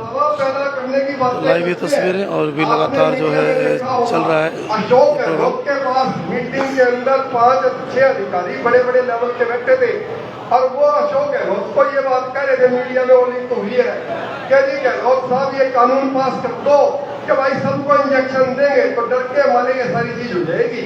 तो इस तरीके से ये किस तरीके से लोगों को सोचने समझने की शक्ति पर ताला लगाना है, कैसे लोगों के अधिकार छीनने डरावा पैदा करना है। ये छोटे मोटे अधिकारी अपने वोटों की राजनीति, अपनी नौकरी करने के लिए गलत राय देते हैं और जो अनपढ़ कम पढ़े लिखे लोग भी हमारे नेता बन जाते हैं और किसी कारण से वो मुख्यमंत्री पे बैठ जाते हैं पद पे। सारे में नहीं करता अनपढ़ है, लेकिन बहुत से लोग कम पढ़े लिखे होते हैं, उनको ज्ञान नहीं होता। लेकिन ये हमारे अधिकारियों की ड्यूटी बनती है कि जब कोई कानून गलत ढंग से लागू होने लगे या कोई नोटिफिकेशन लागू होने लगे तो वो उस नेता को बताए कि जी ये संविधान की उल्लंघना है इसके अंदर। आज ऐसे हालात नहीं है कि आज रजिस्टर में लगाया जाए। देखो अगर किसी गांव में कोई 100 आदमी एकदम से मर जाए, 2000 गाँव का आदमी 2000 रहते हैं, 100 आदमी पे इफेक्ट आ जाए तो समझ में आता है डिजास्टर है। कोई बाढ़ आ जाए, कोई पुल टूट जाए, समझ में आता है डिजास्टर है। कोई अटैक हो जाए तो हमारे को समझ में आता है कि डिजास्टर हो गया। लेकिन ऐसा कुछ नहीं हुआ, केवल मीडिया के चंद घरानों का वो मीडिया है। आप देखोगे कि ये सारे के सारे या तो अंबानी के हैं या दूसरे के। कई मीडिया लोग बोलते भी हैं कि हम आपको बता रहे हैं कि ये अंबानी के रहने से संबंध रखता है, उसके कई हैं जैसे CNBC है और भी कई हैं। बहुत से चैनल जो दावा करते हैं कि हम सही बात रखते हैं, रवीश जी का नाम आता है, लेकिन रवीश जी में भी आज इतनी हिम्मत नहीं है कि वो मीडिया के सामने, जनता के सामने सही बात रखें कि आपके संवैधानिक अधिकारों का कैसे हनन किया जा रहा है। सारे संविधान के दिए हुए अधिकार एक घोषित तरीके से दबाव बनाकर जनता को डरा करके वापिस लिए जा रहे हैं। अगर गवर्नमेंट चाहती है तो संविधान में जो हमारे अधिकार दिए हैं, मूलाधिकार दिए हैं, उनको रोक लेना सबसे पहले। उनको सबको रोक दे तो जनता को पता लग जाएगा कि भाई ये कर दिया। इसलिए वो डरावा पैदा करते हैं नीचे वाले कर्मचारियों पे कि भाई तुम जाओ, ये कहो कि हम स्कूल में नहीं आने देंगे, हम दफ्तर में नहीं आने देंगे। दफ्तर उनके पास का नहीं है, आपके पैसे से बना है, आपके पैसे से ही तनख्वाह मिलती है सबको। तो भाइयों डरने की कोई जरूरत नहीं है। हम कोई कानून हाथ में नहीं ले रहे, हम किसी सरकारी अधिकारी को रोक नहीं रहे। जो भी परिवार के लोग अपना इंजेक्शन लेना चाहते हैं, समर्थन देना चाहते हैं, वो बेशक ले लें, हम किसी को रोकते नहीं है। लेकिन सभी को इसके साइड इफेक्ट बताने चाहिए, ये सरकार का दायित्व बनता है। और उसके साइड इफेक्ट के कारण किसी की मौत होती है तो आज चीफ मिनिस्टर अभी तक नरवाना के अंदर मोहित को संभालने, उसके परिवार को संभालने नहीं आया। आज अगर किसी भाई को, परिवार को साइड इफेक्ट होंगे, कोई संभालने नहीं आएगा। ये केवल सबको ड्रामा दे के इंजेक्शन ठोकने पे लग रहे हैं। और बिल गेट, डॉक्टर फेडर, इनकी आप पुरानी हिस्ट्री निकालोगे, सारी जमीनें खाली हैं। आने वाले टाइम पे हमारे पे राज करेंगे, छिंका मुंका लगा देंगे, सांसें कम हो जाएंगी, ऑक्सीजन लेवल कम हो जाएगा, हम सोचने समझने की शक्ति खो बैठेंगे। 5G लगाएंगे, भाई ने बताया, डॉक्टर बलारा ने। और अभी सभी साथी और भी आपको पता लगेगा। आप अपने ज्ञान को बढ़ाइए। जो गवर्नमेंट कह रही है उसको मत देखिए। गवर्नमेंट के अंदर कुछ स्वार्थी लोग, कुछ बार की कंपनियों के कहने के ऊपर, और ये ट्रायल चल रहा है भाइयों, इसके मुकाबले मत आवे। जिसको तसल्ली ना हो वो ना ले। ये जबरदस्ती किसी के शरीर में नहीं लगा सकते। हम अपना पक्ष रख सकते हैं, डरने की जरूरत नहीं है, कानून हमारे साथ है। तो इतना ही कहूंगा कि कोई बिल्कुल ना घबराए। भाई सुरेंद्र वलारा पे भी जो धाराएं लगाई 186, 188, 353 बिल्कुल गलत लगाई और खुद सब के सब गैर कानूनी कर रहे हैं, जिस डीएम का हवाला दे के, चंडीगढ़ के डीएम का हवाला दे के अब इनके ऊपर वो धाराएं लगाई। कोई डीएम मेयर के जो इंजेक्शन थे उसके खुद के दफ्तर के अंदर 20 आदमी खड़े थे, मैंने खुद फोटो देखी है, 20 आदमी, कोई मास्क नहीं लगा रखा था, ना डीएम ने मास्क लगा रखा था। इसी तरीके से जिस थाने में इस भाई बलारा को लेके गए, देवेंद्र को, करमू भाई पत्रकार बेसिस को लेके गए, वो उसके अंदर डीएसपी आई, उसने भी कोई मास्क नहीं लगा रखा था। जितने पुलिस कर्मचारी थे किसी ने मास्क, उन्होंने मास्क तो लगा लिए लेकिन अपनी नेम प्लेट नहीं लगा रखी थी, ना वो नाम बता रहे थे। जो आईओ आया उसको पूछा भाई तेरा नाम क्या है, तो नाम भी नहीं बता सकता, दारू में था। ये पुलिस अधिकारी ये कर्मचारियों की चेकिंग नहीं करते, ये आम गरीब के आदमी, व्यापारी, किसान उसकी दुकानें बंद कर देंगे, उसके सड़क पे जाने को बंद कर देंगे, उसको चलान के नाम पे चंदे की रसीद काट के देंगे। चलान वो होता है जो सरकारी खजाने में पैसा लेके खजाने में जाए और उस पैसे को जब खर्च करे तो उससे एक एक पैसे का हिसाब हो। ये आपसे उस चंदे की रसीदें काटते हैं जिसके ऊपर चंद अधिकारियों का कब्जा है। चंद अधिकारी जिनके बीच में मैं भी रहा हूं, मैंने भी देखा है कि कैसे भ्रष्टाचार होता है। अगर इनकी सारी ऑडिट करवा दी जाए रेड क्रॉस की, जो एनआईसी के नाम पे जो पैसा इकट्ठा होता है, इन बड़े जो डीएम बने बैठे हैं, जो सिटी मजिस्ट्रेट बैठे हैं, इनकी अगर जांच कर लोगे तो उस पैसे के अंदर बहुत बड़े बड़े घोटाले निकल जाएंगे। और ये जो कोरोना के नाम पे जो चलान काटने की बात करते हैं, ये सारा पैसा वैसी जगह जाएगा कि उसका कोई हिसाब भी नहीं देगा। अगर इन्होंने सही करना हो तो ये उनके काटे सबसे पहले खुद के मस्क लगाएं, खुद के छिंके लगाएं, सारे मंत्री लगाएं, सारी सरकार लगाए, सारे अफसर लगाए, बेशक बैठ लगा के बैठे रहे। लेकिन जिसने नहीं लगाना, जिसको सांस की तकलीफ है, उसको बातें नहीं कर सकते कि भाई वो बीमारी का शिकार हो जाए और फिर वो सुई पे सुई लगवा के और गिनी पिक बन जाए। तो भाई हमारा शरीर हमारा है, अपने बच्चों को संभालो, अपने आने वाली संतान को संभालो, इस खेल को समझो। ये 2030 तक हमारी पॉपुलेशन घटा देंगे, डीपॉपुलेशन का एजेंडा है ये। तो मैं इसके साथ ही आप भाइयों नमस्कार सबको, कोई घबराने की जरूरत नहीं है, किसी भाई को जरूरत पड़ेगी आप साथ देंगे। और आप हमारा नंबर भी सार्वजनिक है, जिस भाई के साथ कोई गैर कानूनी बात हो डरने की जरूरत नहीं।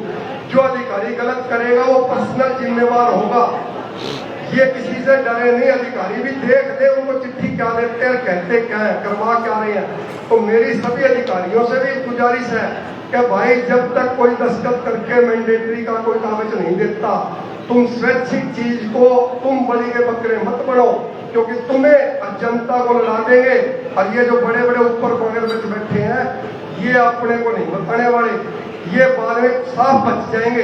क्योंकि हाईकोर्ट में जब एफिडेविट देने की बारी आएगी चीफ सेक्रेटरी की, तो चीफ सेक्रेटरी ये कह देगा कि मैंने तो मैंडेटरी नहीं कर रखा, नीचे वाले ने कर दिया हुआ, तो उसको पकड़ के अंदर कर दो। वो बेचारा आंगनवाड़ी का कर्मचारी, वो एक डॉक्टर और एक नीचे का पुलिस वाला सिपाही या एएसआई, जिसको बेचारे को कानून का ही नहीं पता कि कानून है क्या और तेरे को कहा क्या जा रहा है, वो सलूट मारने वाला, उसको पता ही नहीं कि संविधान की तू क्या उल्लंघना कर रहा है। ऐसा मैंडेटरी नहीं किया हुआ, बगैर पढ़े ये दबाव बना के ये गलत कर रहे हैं, वो पर्सनल जिम्मेवार हो जाएंगे। और ये बड़े बड़े जो चीफ सेक्रेटरी ऊपर बैठे हुक्म चला रहे हैं, ये साफ बच निकलेंगे। मैंने बहुत मुकदमे देखे हैं, चीफ सेक्रेटरी के भी देखे हैं, एफिडेविट देते हुए पहले मैंडेटरी करेंगे, गलत कानून पास करवाएंगे, फिर हाईकोर्ट में जब पेशी लगती है तो हमारे जैसे वो कर देते आगे कि जाओ वकील साहब आप जाओ, हमारा पक्ष रखो। हमारे जैसों को ही इनको बचाने के लिए जाना पड़ता था कोर्ट के अंदर, में भी सरकारी रहा हूँ जब तक, तो मैं जानता हूँ इनको। तो ये सब बच निकलेंगे बाद में, कोई न कोई रास्ते निकाल के, क्या हमने तो ये कानून लागू नहीं किया, नीचे वालों ने गलत कर दिया। तो भाई डरो मत, इतना ही कह के मैं आपको कहूंगा कि आप अपने कानून को पढ़ो, देश के संविधान को पढ़ो, क्या कानून है। आईपीसी में कोई ऐसा मैंडेट नहीं है कि ये लगाए। सरकारी कार्य में बाधा पहुंचाना तो होता है, लेकिन सरकारी कार्य में बाधा ये नहीं अभी कानून पास किया कि सबके जाके मुंह पे छींके बांध दो। कोई ऐसा कानून देश में आज तक नहीं कर रखा। अगर होता तो वो पहले तो मंत्री और संतरी जितने अफसर हैं इनके लगाते, वो खुद लगाते, लेकिन वो तो खुले घूमते हैं, आपको चलते को रोकते हैं।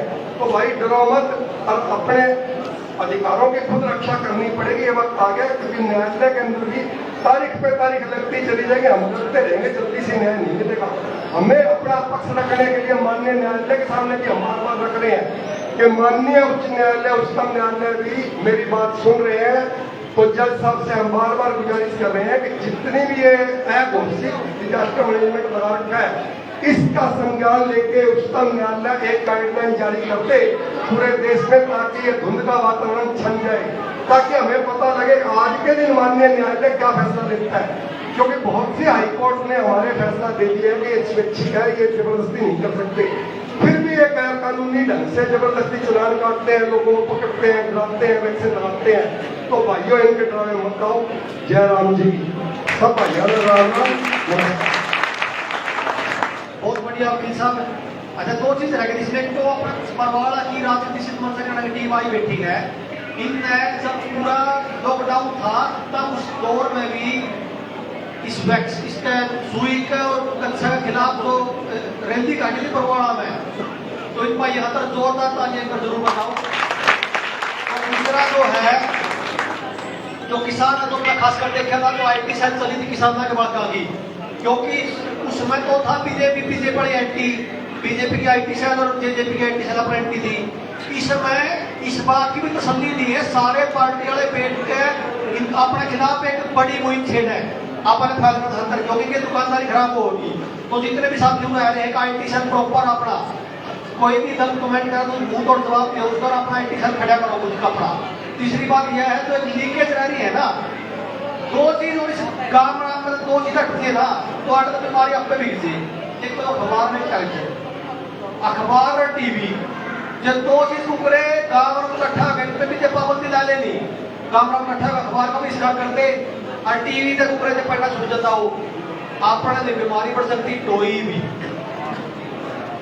ये टेरे नहीं अंडा लगा वाले, ये बड़ी बड़ी सीन वाले देखेंगे, इतना मेरा अच्छा लाड सा है, मेरे तो रजाक और जिन बैठे हुए नहीं है, मैं भी बैठ चला कई बार, इनका तो काम में दूध देना है, जिन लॉकडाउन लग रहा था सारा काम में तो आवा शाने शाने तुझे अपना शाने का सारे कच्चे लगा मास लगा और वो लोग है पागल, वो तो उनकी पागल बतावा है, वो उनकी पागल बतावा है। मतलब है जार डेरे हरियाणा में जार डेरे, और जार डेरा कम तक कम ला लो, एक डेरा में 100 आदमी हो गए, तो 10,000 आदमी उस 2 साल तक हरियाणा में है। किसी का बालक कैद, एक का बालक कभी बीमारी नहीं हुई, एक बालक का बूढ़े का बढ़ जाएगा। क्यों? ना तो वो टीवी देखते, ना वो अखबार पढ़ते, लेकिन मेरे को होते हैं रिंग रैंक आप पे ठीक हो जाएगा, उन्हें डॉक्टर बताते। तो बस बीमारी क्या है, जो टेलीविजन और अखबार इस तक मैंने छुट्टी से नहीं ले, अपना किसी का कुछ नहीं होता। तो जो गांव में इकट्ठा हुए इस पे निर्णय लिया जावे अखबार पर टीवी पे, तो भी बड़ा रास्ता निकल सकता है। अपने तो एक अतिरिक्त अपने वकील साहब विकास भाई बोलो के 2 मिनट भाई, विकास भाई है तो चंडीगढ़ में डॉक्टर साहब के साथ लाठी खाई है पुलिस की, तो 2 मिनट उनका भी स्वागत और उनको 2 मिनट आपका बोल रहे हैं।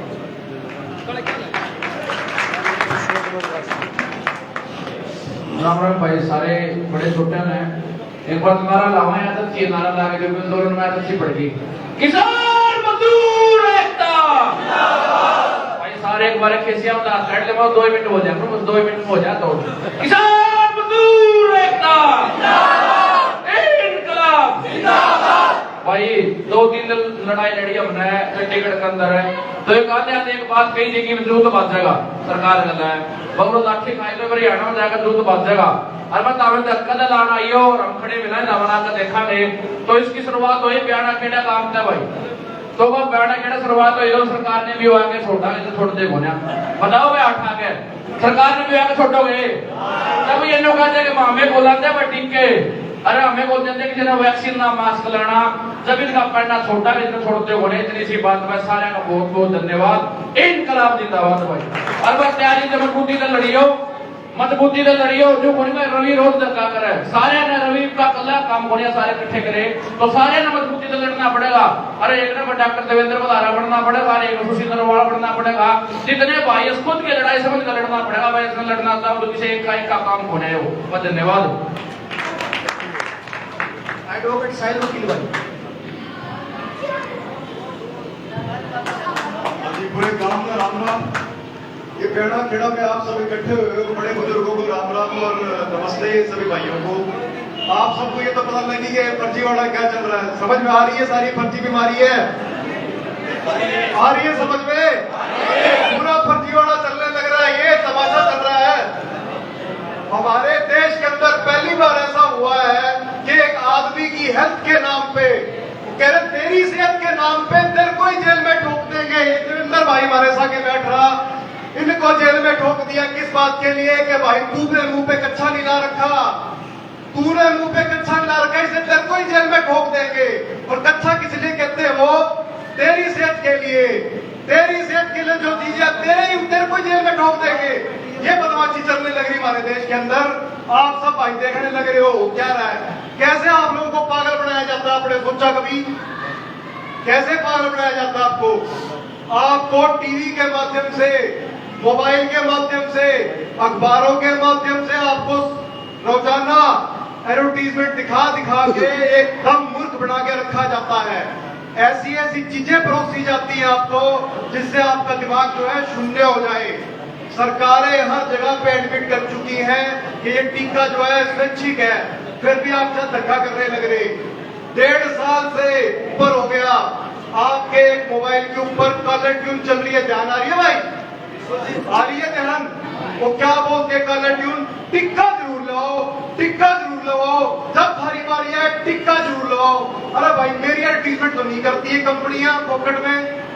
इनसे कहो टेलीकॉम कंपनियों से मेरी एडवर्टीजमेंट करते नहीं करेगी, लेकिन टिक्के वाली कंपनी करने लग रही।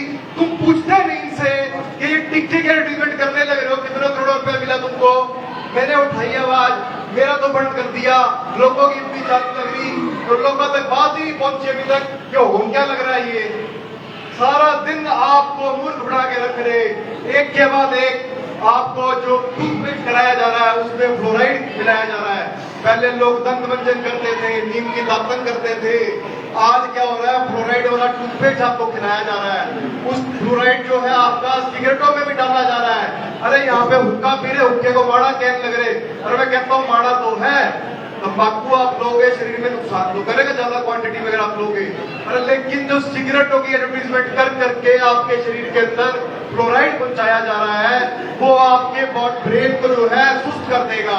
आपका ब्रेन जो है सही तरीके से फंक्शन नहीं कर पाएगा, आप एनालिटिकल थिंकिंग नहीं कर पाओगे। इस तरीके से आपको मूर्ख रखा जा रहा है। और क्या किया जा रहा है? आज आयुर्वेद को नष्ट करने की पूरी तौर पे साजिश षड्यंत्र चल रही है। आज क्या हुआ? आपने सुना होगा ग्लोबलाइजेशन, इंडस्ट्रियलाइजेशन सुना होगा आपने। आज चल रहा है फार्मेकलाइजेशन, फार्मा कंपनियों को बढ़ा चढ़ा के दिखाने की कोशिश की जा रही है। हर दवाई फार्मा कंपनियों की, इसके पीछे क्या चीजें डल रही है आपको सोचना पड़ेगा। इन दवाइयों में क्या होता है?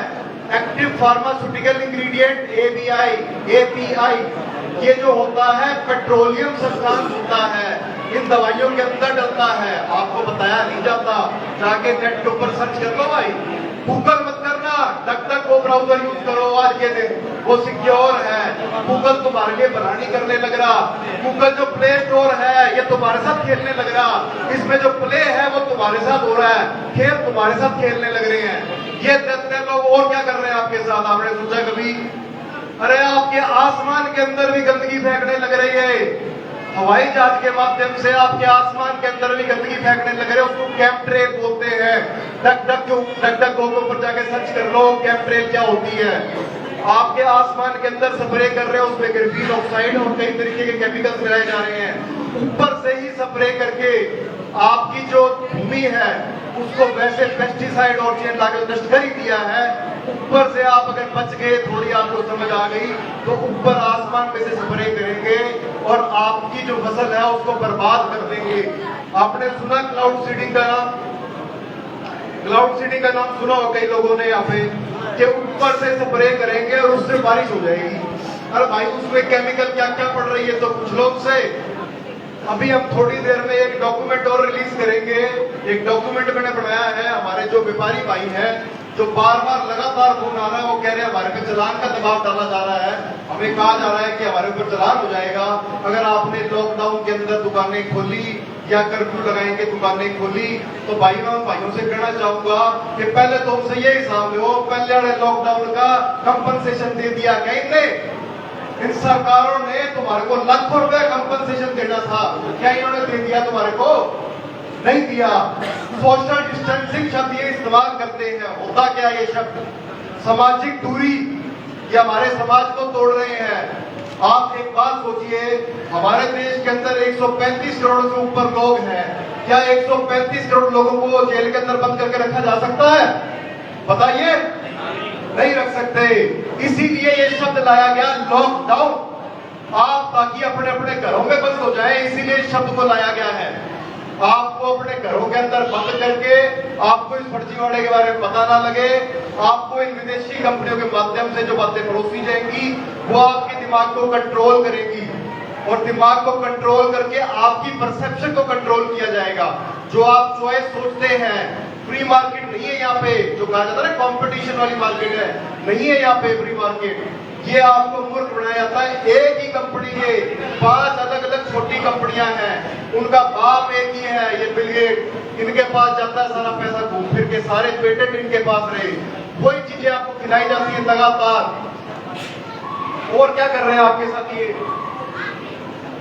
डॉक्टर कैली मुलर, जिसने ये टेस्ट का आविष्कार किया था, जो फर्जी टेस्ट चल रहा है, आपको पता लग गया होगा, जो 2017 में टेस्ट किट इंपोर्ट करी, ये फर्जीवाड़े वाली, उस फर्जी टेस्ट को इन्वेंट करने वाला वो डॉक्टर ने खुद ने बोल रखा, you can find anything in anything. और उसने खुद ने बोला था कि आप इस टेस्ट से किसी बैक्टीरिया वायरस को नहीं पता लगा सकते। और उसने खुद ने बोला कि जो फॉक्सी है, एंथनी फॉक्सी, इसके बारे में पता लगाओ, इस आदमी के बारे में क्या क्या इसने किया, कौन कौन से नकली वायरस इसने छोड़े और कैसे कैसे लोगों को मूर्ख बनाया इसने, उसके बारे में उसने बोल रखा। जब उसने बोला, थोड़े टाइम के बाद उसको मार दिया गया। अफ्रीकन कंट्री के कई प्रेसिडेंट, उनको मार दिया गया जैसे उन्होंने बोला कि हम टीके नहीं टुकवाएंगे।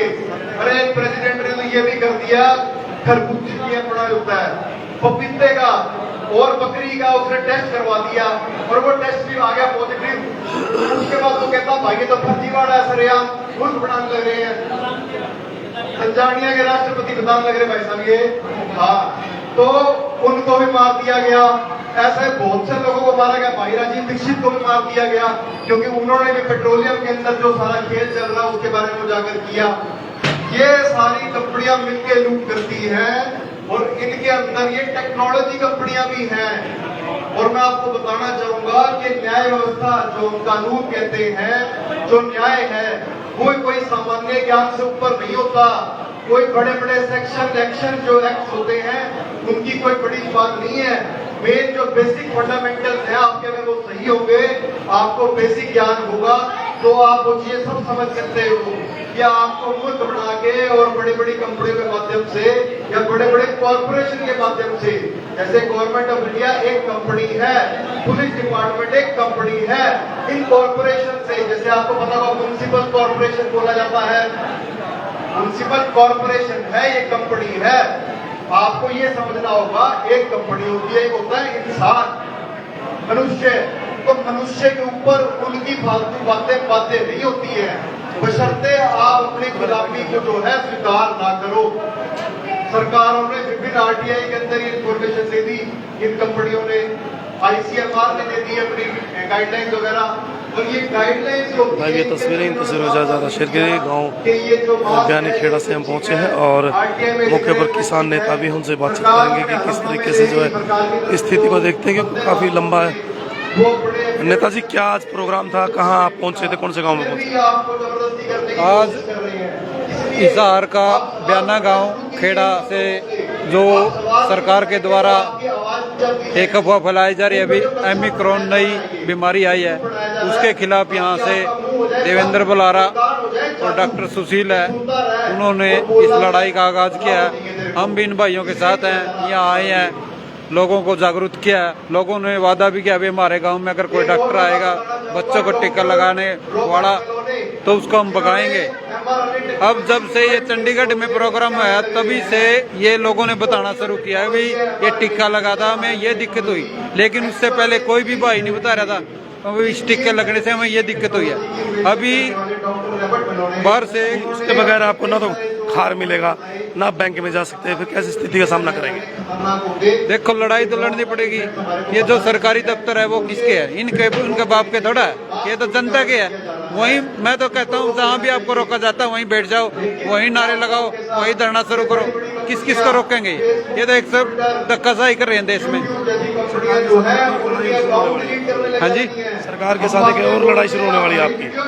देखिए पहले जो किसान आंदोलन में उसे दूसरी लड़ाई शुरू होगी मेरे ख्याल में। ये कोरोना वाली लड़ाई ये भी हम जीत के रहेंगे।